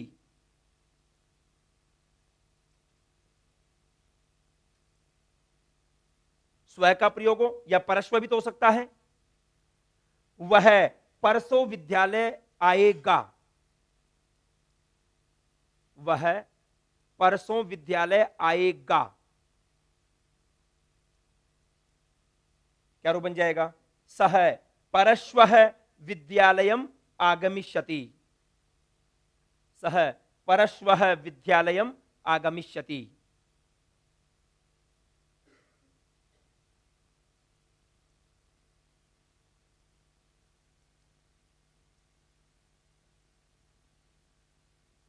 ठीक है, मैं एक दो धातु ले लेता हूं क्योंकि यहां पे प्रसिद्ध है। जैसे एक तो पच धातु से क्या रूप बनेगा? देखो, पक्षति, और दृश्य क्या बनेगा? द्रक्ष्यति। जैसे माता रोटी पकाएगी, लिखो माता रोटी पकाएगी, माता रोटी पकाएगी, तो क्या बनेगा बताइए? माता शब्द का प्रयोग कर सकते हैं। माता पच धातु से क्या बनेगा? पक्षति, माता पक्षति, किसको? रोटी को, तो क्या रूप बन जाएगा? रोटी काम, माता रोटी काम पक्षति, माता रोटी काम पक्षति। पच धातु से क्या बना है? पक्षति। मैं नाटक देखूंगा, तो क्या रूप बन जाएगा बताइए? अहम द्रक्ष्यामि। दृश्य धातु से क्या बनता है? द्रक्ष्यामि। नाटक शब्द नपुंसकलिंग का है, नाटकम नाटके नाटकानि नाटकम द्वितीय एक वचन। मैं नाटक देखूंगा, तो क्या रूप बन जाएगा? अहम नाटकम द्रक्ष्यामि, अहम नाटकम द्रक्ष्यामि। तो ये प्रसिद्ध रूप थे। पच धातु कुछ विशेष था, जी धातु से भी विशेष था, नृत्य धातु से भी विशेष था।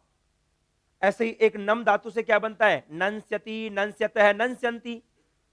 भक्त ईश्वर को नमस्कार करेंगे, लिखो भक्त, भक्त ईश्वर को नमस्कार, भक्त ईश्वर को नमस्कार करेंगे, भक्त ईश्वर को नमस्कार करेंगे। अब बताओ बहुवचन है कि एक वचन है, करेंगे मतलब बहुवचन, एक होता तो करेगा, लेकिन करेंगे इसका मतलब बहुवचन है। भक्त है, भक्तौ, भक्ताः, पहले क्रिया ले आओ, नंस्यन्ति, नंस्यतः, नंस्यन्ति, क्या रूप बन जाएगा, नंस्यन्ति। भक्ताः नंस्यन्ति, नमस्कार में क्या आ जाएगा, नंस्यन्ति। किसको नमस्कार करते हैं, ईश्वर को, तो क्या हो जाएगा, नमस्कार करने की क्रिया में किसको चाहा, ईश्वर को। नम धातु के योग में तो कर्म संज्ञा के द्वितीया होगी ना, क्या रूप बन जाएगा, भक्ताः ईश्वरम नंस्यन्ति। आप चाहो तो इसमें नमस्कारम करिष्यन्ति ये भी कर सकते थे, लेकिन नम धातु का सीधा प्रयोग हमें करना है, तो क्या रूप बन जाएगा, नंस्यन्ति। इस प्रकार से भविष्यकालीन अर्थ के प्रसंग में आपको लिट लकार का प्रयोग करना है। विशेष तौर पर दो दो अव्यय आ गए, यह और परह्य का प्रयोग हुआ तो लिट लकार, और स्वह और परस्व का प्रयोग हुआ तो लिट लकार का प्रयोग हुआ है। उसमें यह और परह्य में लंग लकार था, और स्वह और परस्व में लिट लकार आ गया है। अब यहीं पर लकारों के प्रसंग में हमारे 5 लकारों में से 3 लकार तो ये हो गए, ज्यादातर काम आपके ये 3 लकार ही आते हैं।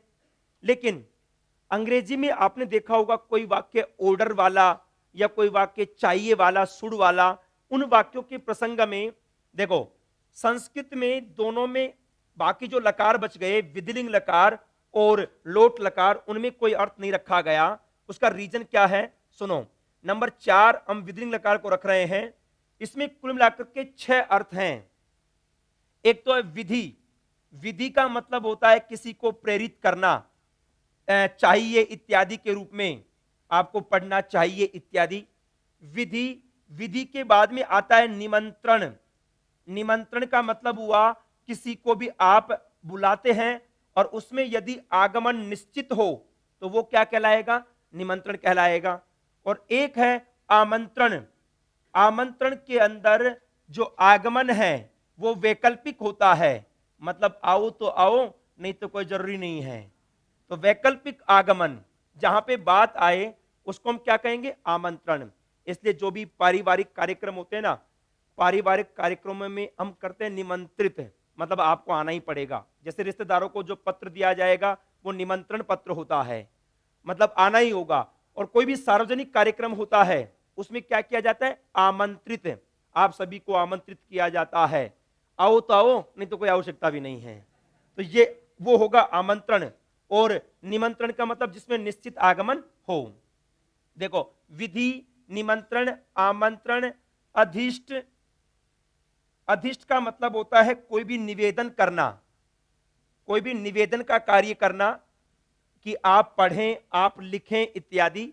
और एक होता है संप्रश्न।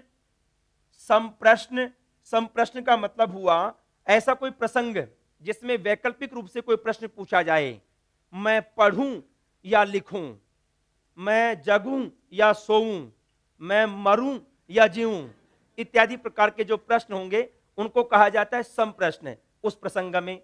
और एक है प्रार्थना, प्रार्थनेषु।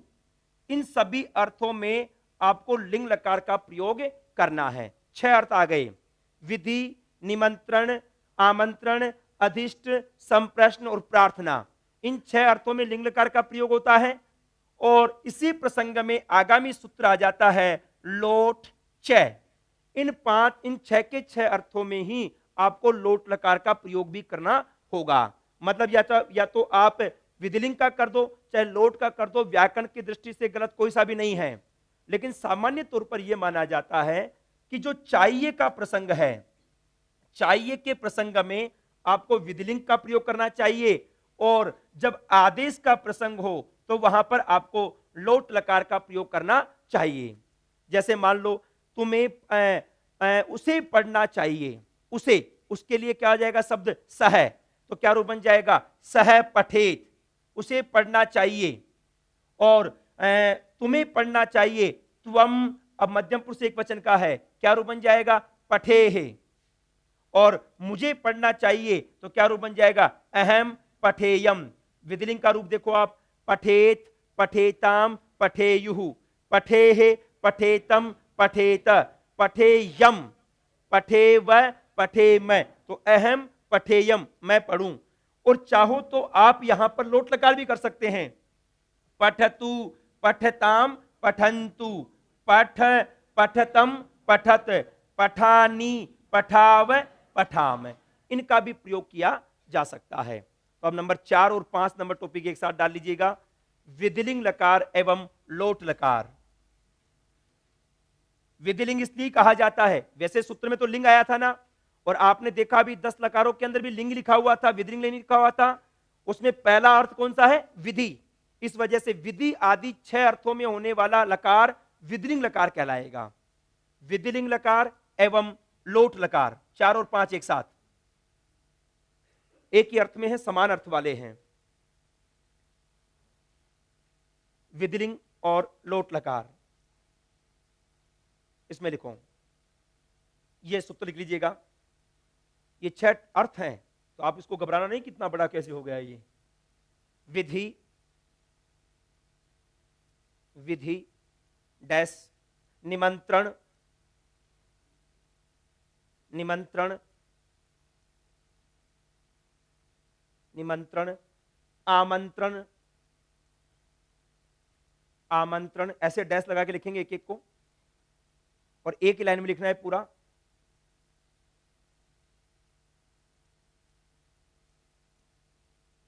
अधिष्ठ, संप्रश्न, प्रार्थनेषु लिंग, क्योंकि इन 6 के नीचे हम इनका अर्थ भी लिखेंगे, प्रार्थनेषु लिंग, प्रार्थनेषु लिंग। अब जहां पर आपने विधि लिखा है ना, विधि के नीचे तीर लगा लो, ऐसे ऐसे तीर लगा करके एक एक के नीचे इसका अर्थ लिखेंगे। विधि का मतलब क्या है चाहिए, चाहिए, विधि का तात्पर्य क्या हुआ चाहिए। ऐसे निमंत्रण के नीचे लिखो, निमंत्रण में जैसे आपको लिखना हो तो 2 लाइनों में लिख देना, निश्चित रूप से आगमन, 2 लाइन में कर लो, निमंत्रण के नीचे तीर लगा करके निश्चित रूप से आगमन। मतलब कोई भी पारिवारिक कार्यक्रम होगा तो उसमें तो क्या किया जाता है निमंत्रित, और कोई सार्वजनिक कार्यक्रम हो, अब जैसे मान लो किसी डिपार्टमेंट ने कोई टेंडर या कोई ठेका निकाला, आप सभी से निविदाएं आमंत्रित की जाती हैं, मतलब क्या हुआ आपकी मर्जी हो तो निविदा भेज दो, अन्यथा कोई आवश्यकता नहीं है। आप सभी को आमंत्रित किया जाता है कि गांव के मेले में सभी को आमंत्रित किया जाता है, आओ तो आओ नहीं तो मेला तो भरेगा, तो वो कैसा हो गया आमंत्रित हो गया।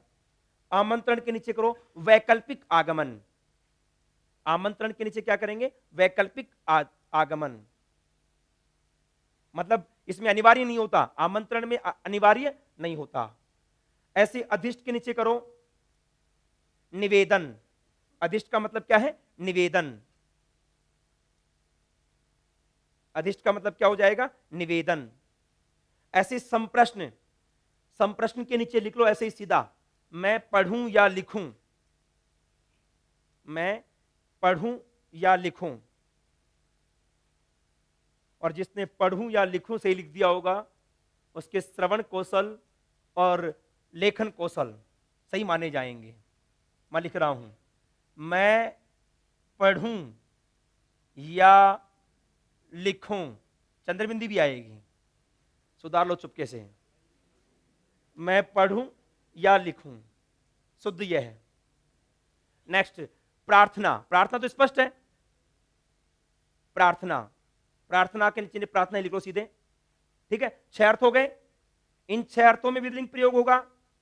अब नेक्स्ट लाइन में नंबर 5 डाल के लिख लो लोट छ, नंबर 5 लोट छ, सूत्र लिख लो केवल लोट छ, इन दोनों का अर्थ एक साथ आएगा, लोट छ। अब इन दोनों का अर्थ नीचे लिखेंगे, एक सूत्र तो ये हो गया, एक हो गया लोट छ। लिखो, उपर्युक्त छह अर्थों में, उपर्युक्त छह अर्थों में, उपर्युक्त छह अर्थों में विधिलिंग लकार, विधिलिंग लकार एवं विधिलिंग लकार एवं लोट लकार की क्रिया का प्रयोग होता है। उपयुक्त छह अर्थों में विधिलिंग लकार एवं लोट लकार की क्रिया का प्रयोग होता है। मतलब व्याकरण के दृष्टिकोण से दोनों बराबर हैं, क्योंकि सूत्र भी क्या है, लोट च, मतलब उसी अर्थों में क्या हो जाएगा, लोट भी हो जाएगा, मतलब दोनों समान है, व्याकरण की दृष्टि से गलत कोई सा भी नहीं है। विधिलिंग लकार और लोट लकार का प्रयोग होगा। सामान्यतः चाहिए अर्थ में, सामान्यतः चाहिए अर्थ में, सामान्यतः चाहिए अर्थ में विधिलिंग लकार, विधिलिंग लकार तथा आदेश अर्थ में, तथा आदेश अर्थ में, आदेश अर्थ में लोट लकार की क्रिया का प्रयोग होगा, तथा आदेश अर्थ में लोट लकार की क्रिया का प्रयोग होगा। सामान्य तौर पर आपको दो चीज याद रखनी, चाहिए के प्रसंग में विधिलिंग और आदेश वाले प्रसंग के अंदर कौन सा करना होगा, लोट लकार की क्रिया का प्रयोग करना होगा। लेकिन समान रूप से दोनों छह के छह अर्थों के अंदर ये काम हो सकते हैं। ये तीनों के तीनों वाक्य लिख लो, पहले तो संस्कृत में लिख लो, फिर इनके ब्रैकेट में इसका हिंदी अर्थ लिखेंगे। सह पठेत ओब्लिक पठतु, सह पठेत या फिर ओब्लिक पठतु। दूसरा कर लीजिएगा, त्वम पठेह, त्वम पठेह, त्वम पठेह ओब्लिक पठ। और तीसरा कर लीजिएगा, अहम पठेयम, अहम पठेयम या फिर अहम पठानी, ओब्लिक कर लीजिएगा पठानी। ठीक है, और ब्रैकेट में इसका अर्थ लिखेंगे, बताओ क्या होगा, उसे पढ़ना चाहिए या वह पढ़े, उसे पढ़ना चाहिए, पहले वाले में उसे पढ़ना चाहिए ऑब्लिक वह पढ़े, वह पढ़े, पढ़े। ठीक है, दूसरे में क्या हो जाएगा, तुम्हें पढ़ना चाहिए या तुम पढ़ो, तुम्हें पढ़ना चाहिए, तुम्हें पढ़ना चाहिए ऑब्लिक तुम पढ़ो, तुम्हें पढ़ना चाहिए ऑब्लिक तुम पढ़ो। और मुझे पढ़ना चाहिए, मुझे पढ़ना चाहिए ऑब्लिक मैं पढ़ूं।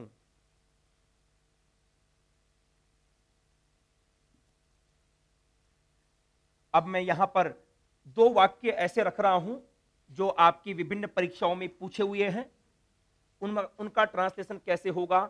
देखो, तुम सब मेरे साथ बोलो, लिखो इसमें, तुम सब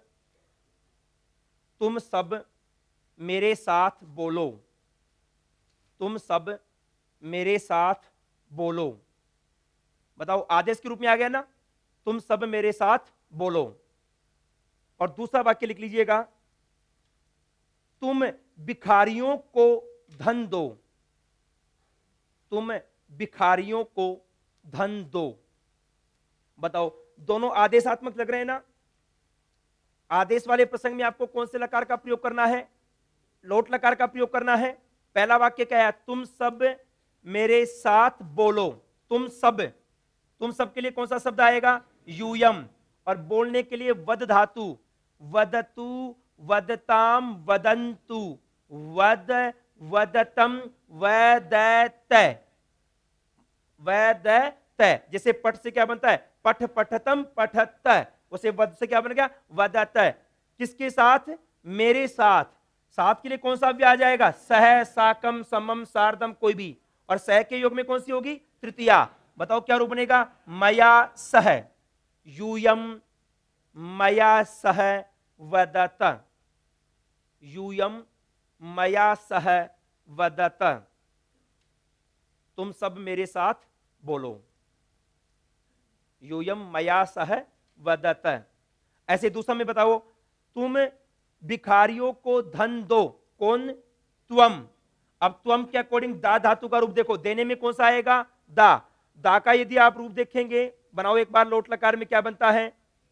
ददातु, दत्ताम, ददतु, देही। मध्यम पुरुष एक वचन में क्या बना? देही, देही।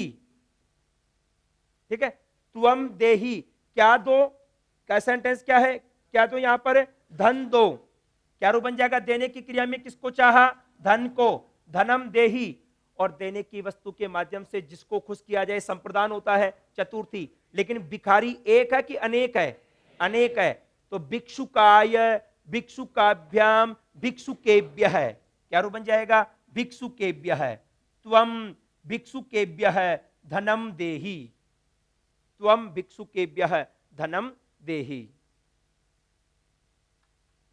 ठीक है, तो इस प्रकार से आपको जो पांचों के पांचों लकार थे उनके प्रकरण को हमने रखा, कैसे कैसे किन किन अर्थों में हो सकता है उसको भी हमने रखा है। तो आपने वो पंक्तियां पढ़ी होंगी, सत्यम वद, सत्य बोलो, धर्मम चर, धर्म का आचरण करो। ठीक है, तो वो चर मध्यम पुरुष एक वचन है। और आपने कई बार जयम देही, जय दो, धनम देही, धन दो, वो देही का प्रसंग आता है, वो कहां पर आएगा? लोट लकार का प्रसंग आएगा। तो ये पांच लकार थे, पांच प्रकार के जो वाक्यों के आधार पर हमने यहां पर रखे हैं। तीन तो काल हो गए, और अंत में जो हमारे पास दो प्रकार के जो प्रकरण आए, उन प्रकरणों को हमने कहां पर रखा है? जो हमारे पास जो यहां पर विधि आदि 6 अर्थ थे उनके प्रसंग में। अब हमारे पास जो शीर्षक आता है वो शीर्षक है लकार परिवर्तन। लकार परिवर्तन का मतलब यह हुआ, आपसे कोई काल में परिवर्तन करवाए, कोई भी उसी जगह का। लकार परिवर्तन जब कभी भी आपको करना हो तो जिस जगह का रूप दिया हुआ है, बस केवल एक लकार से आपको दूसरे लकार में चेंज करना है। लेकिन जो पुरुष और वचन था उसमें कोई भी परिवर्तन आप नहीं करेंगे। जैसे मान लो 1 2 3 4 5 6 7 8 9, 9 पोजीशन का रूप दिया हुआ है। जैसे आपको जो आपके प्रिंटेड नोट्स हैं, नोट्स में देखें, सबसे पहला टॉपिक यहां पर है लट लकार से लंग लकार में परिवर्तन। जैसे पहला उदाहरण है, पहला उदाहरण क्या है? बालक है ग्रंथम पठति। अब पठति कहां का है? प्रथम पुरुष एक वचन का है, और आपको लंग लकार में करना है, तो लंग लकार में भी आपको प्रथम पुरुष एक वचन का ही रखना होगा। अब बताओ क्या रूप बनेगा? बालक है ग्रंथम, अब पठति का क्या बनेगा? अपठत। तो रूप क्या बन जाएगा? पहले के अंदर बालक है ग्रंथम, अब लेकिन देखो आगे ए आ गया ना, तो मैं कौन स्वर नहीं रहेगा, और रूप क्या बन जाएगा? अपठत। बालक है ग्रंथम अपठत। इस प्रकार से आपको लकार परिवर्तन करना हो तो उसी जगह का रूप आपको रखना होगा। तो पहले अभी हम 2 लाइन कॉपी में लिख लेते हैं, और फिर बाकी सारा का सारा काम हम इसके ऊपर कैसे कैसे चेंज होगा, आपको जो धातु रूप का नोट्स है वो सामने रहे, उसी धातु के अंदर कैसे परिवर्तन आपको करना है, सीधा सा टॉपिक ये रहेगा। टॉपिक डालिएगा लकार परिवर्तन। हो सकता है लकार परिवर्तन की जगह आपको काल परिवर्तन कर दें। जैसे मान लो कोई भी सेंटेंस दिया और उसमें यह भी कह सकता है कि इसका भूतकाल में परिवर्तन करो, तो मतलब वही लकार चेंज हो गया। या फिर कोई भूतकाल का देख करके कह दे कि इसको वर्तमान काल में चेंज करो, तो लंग से लट में आ गया। तो काल का परिवर्तन करवाएं या लकार का परिवर्तन करवाएं, दोनों एक ही चीज है। देखो लकार परिवर्तन, इसमें लिख लेंगे एक लकार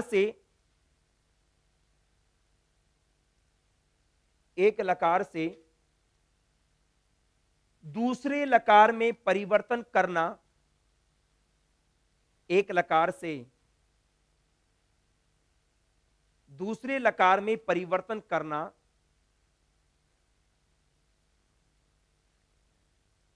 या एक काल के वाक्य को, एक काल के वाक्य को, एक काल के वाक्य को दूसरे काल में, दूसरे काल में परिवर्तित करना, परिवर्तित करना लकार परिवर्तन कहलाता है, लकार परिवर्तन कहलाता है। एक काल से दूसरे काल में चेंज करेंगे तो उसको हम क्या कहेंगे? लकार परिवर्तन। लकार, नेक्स्ट लाइन से, लकार परिवर्तन में, लकार परिवर्तन में उसी पुरुष और वचन, उसी पुरुष और वचन,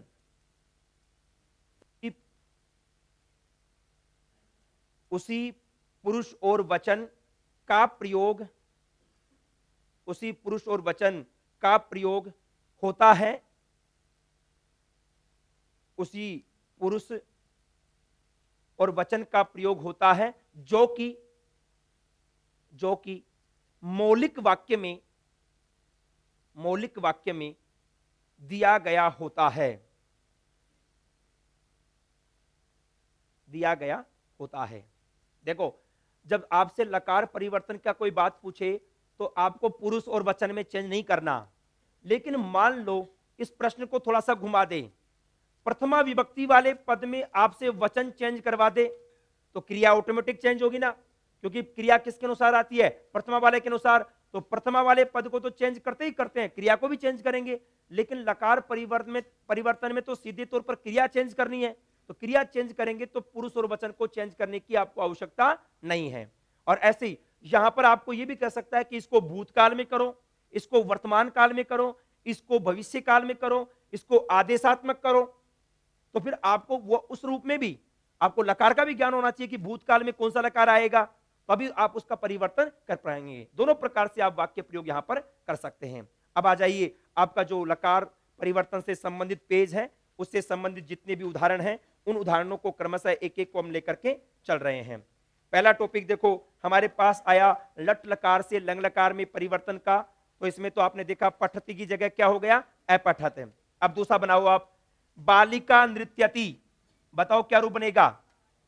नृत्य धातु से लंग लकार के रूप खोल के रख लीजिएगा साथ में,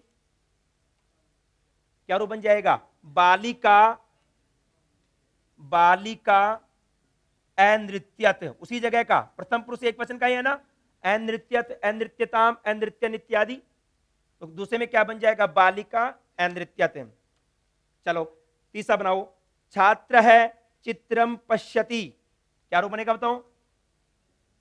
छात्र है चित्रम और पश्यति से अब यहां पे अपश्यत, अपश्यताम, अपश्यन इत्यादि बनता है ना, क्या रूप बन जाएगा? अपश्यत।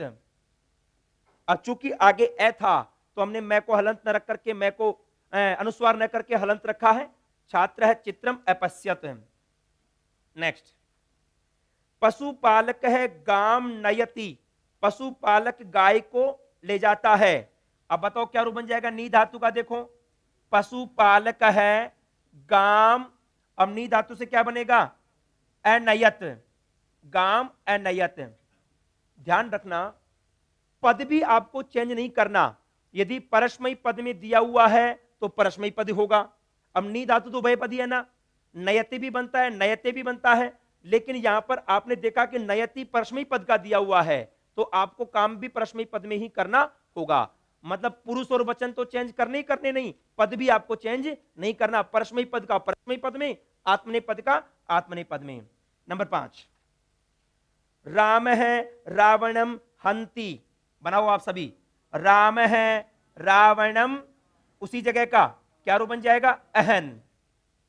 नंबर नेक्स्ट, अध्यापक है प्रश्नम पृच्छति, क्या रूप बनेगा? अध्यापक है प्रश्नम अपृच्छत, अपृच्छत, उसी जगह का। मोहन है साधु अस्ति। अब अस धातु का रूप देखो, अस धातु का वर्तमान काल में तो क्या है, अस्ति, स्तः, संति, और इसी का लंग लकार का रूप है आसीत, आस्ताम, आसन। देखो आसीत, आस्ताम, आसन, 12 नंबर पे धातु, क्या रूप बनेगा बताइए, मोहन है, साधु आसीत, मोहन है, साधु आसीत। अब अस्ति की जगह क्या हो गया, आसीत। अस्ति का मतलब तो है, और आसीत का मतलब क्या था। एक बार एक राजा था, एकदा एक है नृप है आसीत। भूतकालिक अर्थ में क्या होगा, आसीत। नंबर नेक्स्ट, नृप है गाम ददाती। बताओ, नृप है गाम अददात, प्रश्न पद में रखेंगे।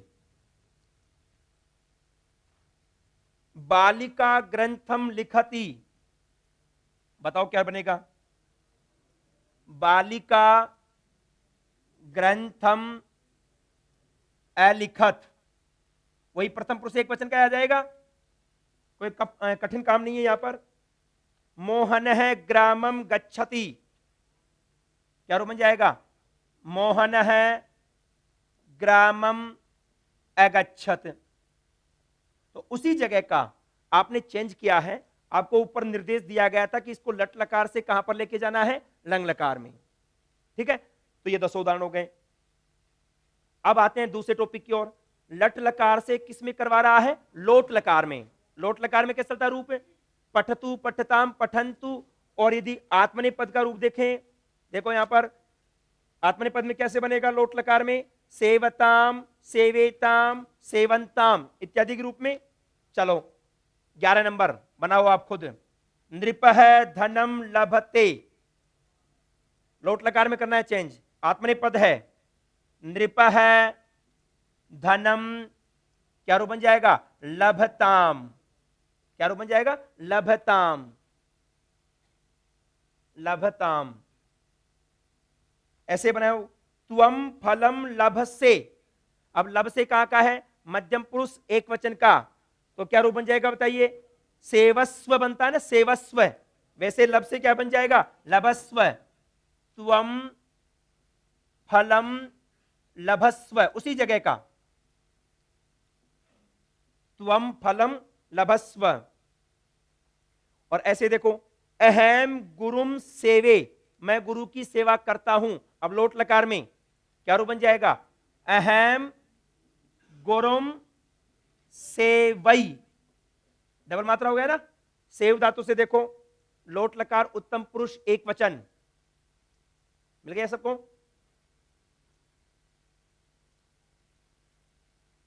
कलियर सब नहीं।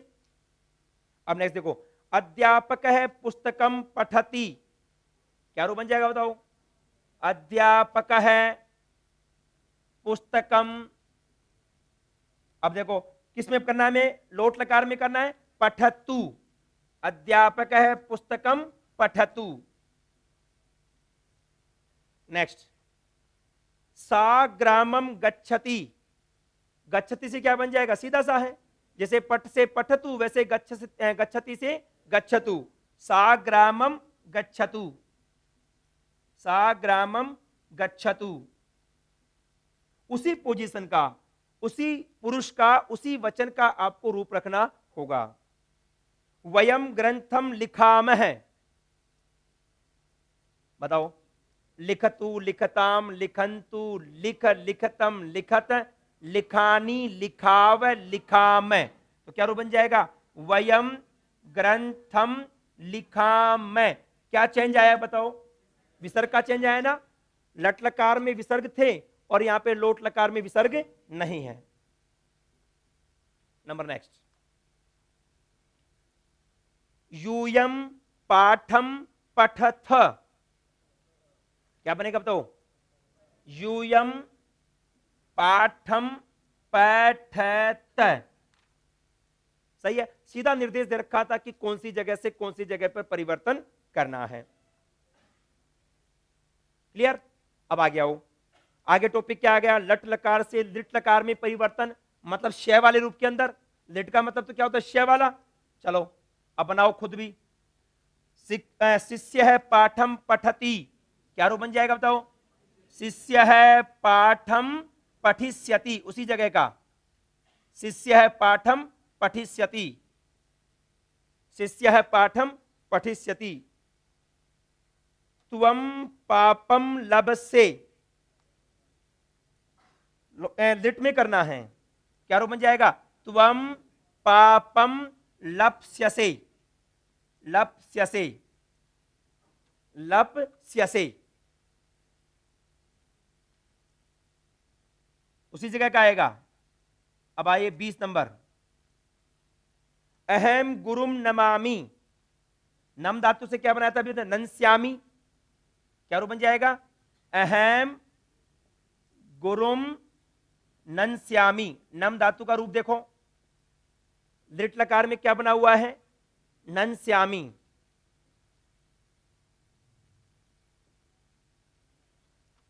सा अजाम नयति, क्या रूप बन जाएगा बताओ?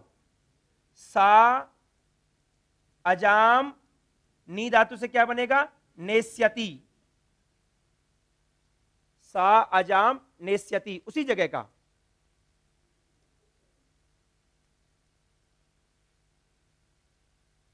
अब नेक्स्ट देखो क्या दे रखा है?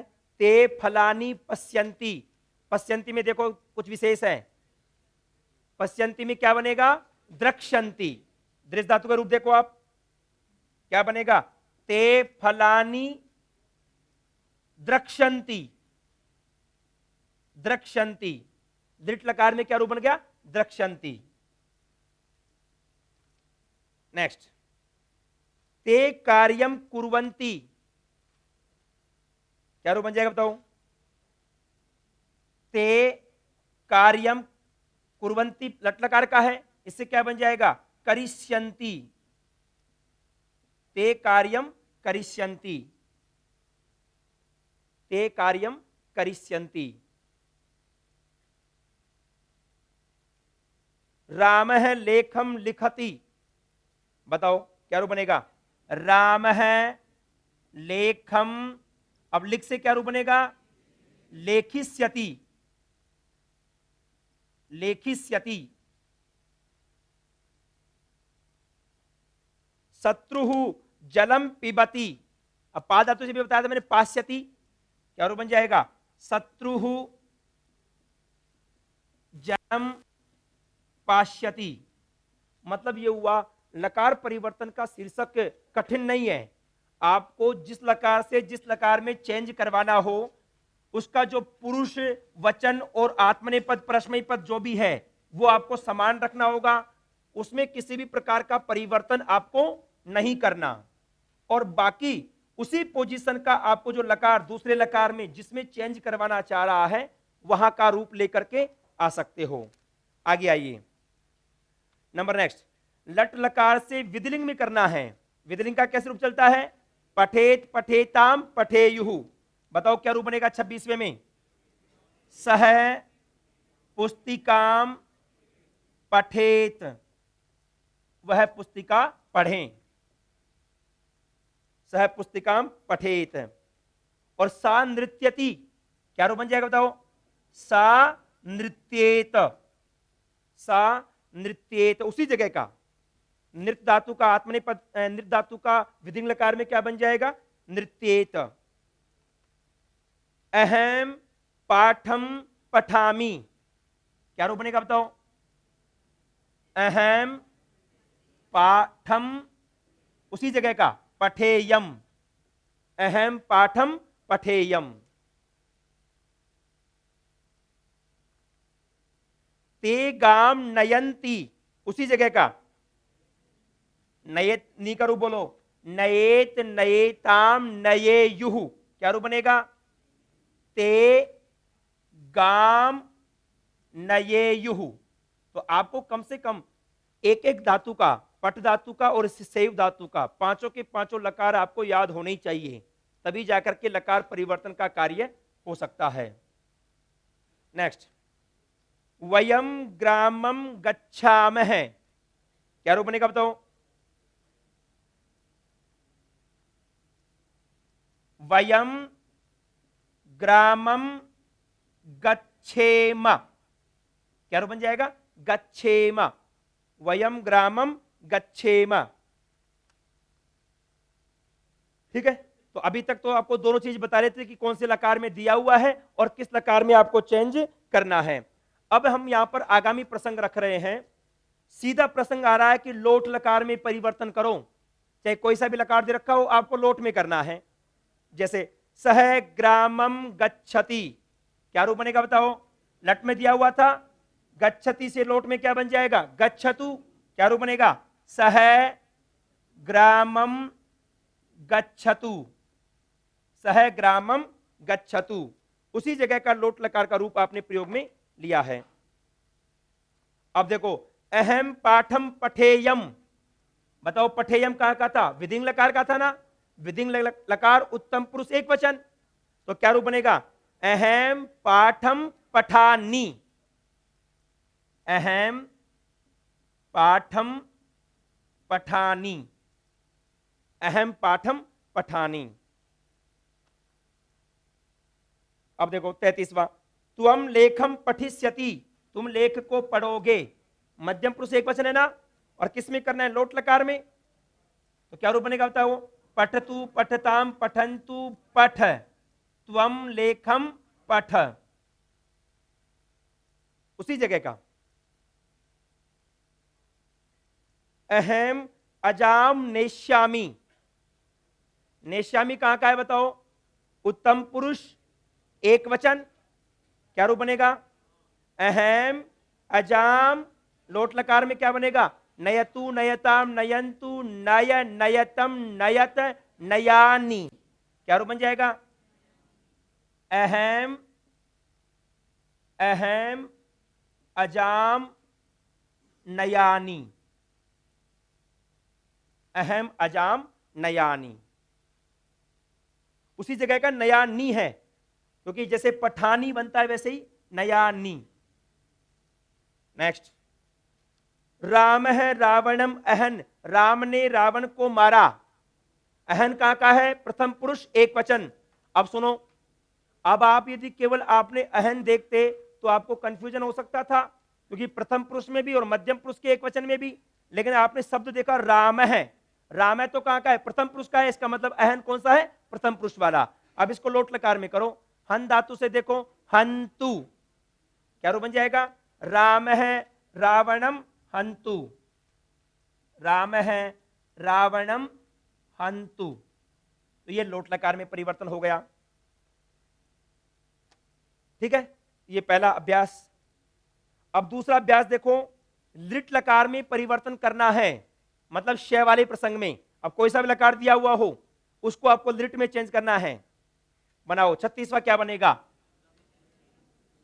सह नगरम गच्छेत, विधिलिंग में दे रखा है प्रथम पुरुष एक वचन, क्या रूप बन जाएगा?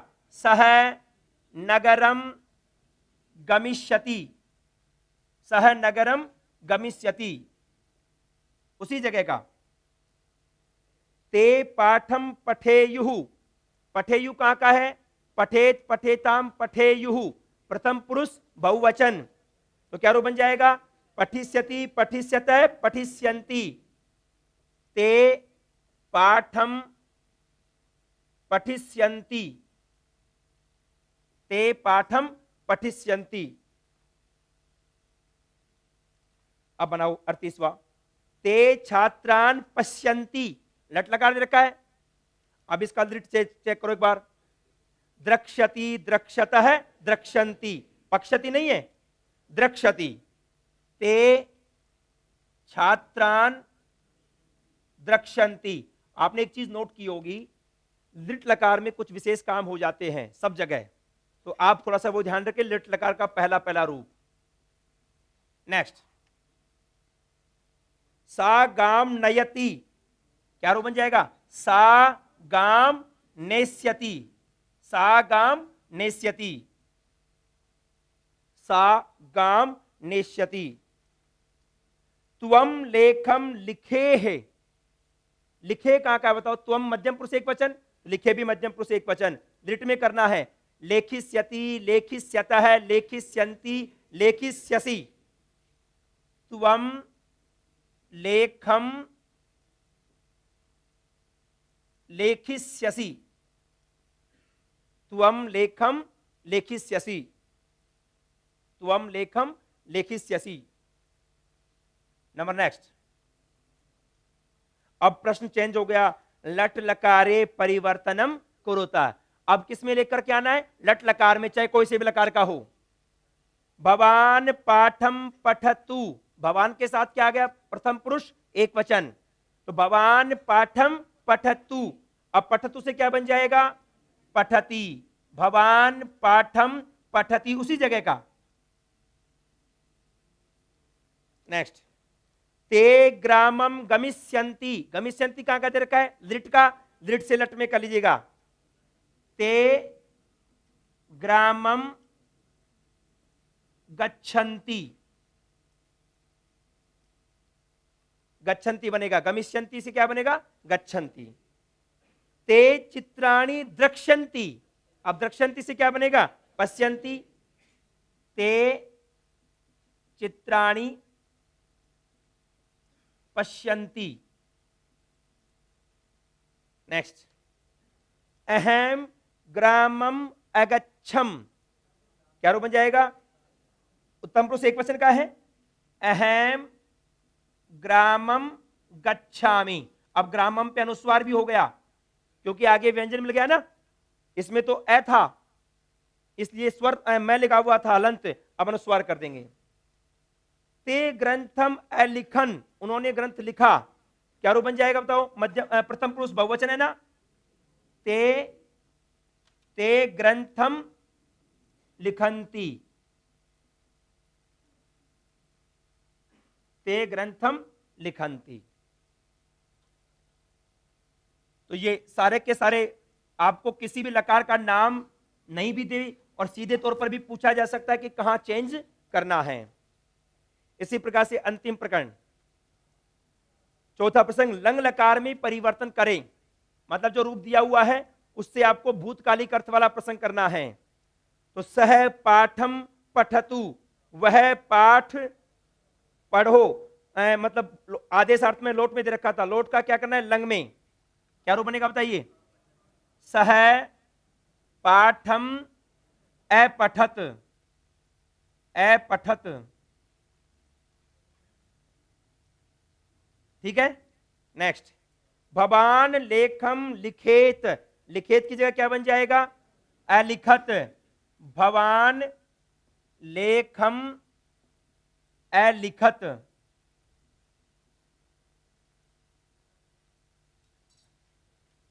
नेक्स्ट। ते ग्रामम गच्छेयुः, गच्छेयु कहां का है? गच्छेत, गच्छेताम, गच्छेयुः, प्रथम पुरुष बहुवचन है ना, तो क्या रूप बन जाएगा बताओ? लंग लकार में अगच्छत, अगच्छताम, अगच्छन, क्या रूप बनेगा? ते ग्रामम अगच्छन, ते ग्रामम अगच्छन। सा गाम नयति, क्या रूप बन जाएगा? सा गाम, अब क्या रूप बनेगा? नयति एक वचन का है, प्रथम पुरुष, तो क्या रूप बन जाएगा? अनयत। और अंतिम उदाहरण है, अहम मातरम सेवे। देखो, सेवे उत्तम पुरुष एक वचन का है ना, सेव धातु से लंग लकार के उत्तम पुरुष एक वचन असेवे, क्या रूप बन जाएगा? अहम मातरम असेवे। तो आपने एक चीज देखी कि लकार परिवर्तन के प्रसंग में आपके लिए कोई विशेष लॉजिक की बात नहीं थी।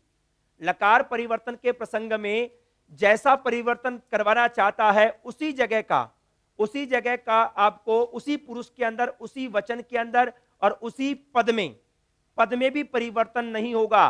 परस्मयी पद में दिया हुआ है तो परस्मयी पद में करना होगा, आत्मनेय पद में दिया हुआ है तो आत्मनेय पद में करना होगा। तो जो कॉपी में लिखा हुआ है उसके अंदर एक लाइन और जोड़ लीजिएगा, लकार परिवर्तन में उसी पुरुष और वचन का प्रयोग होता है जो कि मौलिक वाक्य में दिया गया होता है। इसी प्रकार इसमें जोड़ लेंगे, इसी प्रकार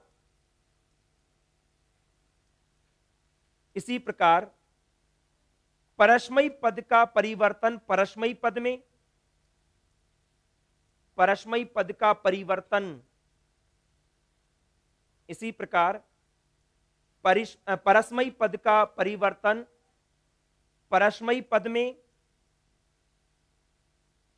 तथा तथा आत्मनेय पद का परिवर्तन आत्मनेय पद में ही होगा।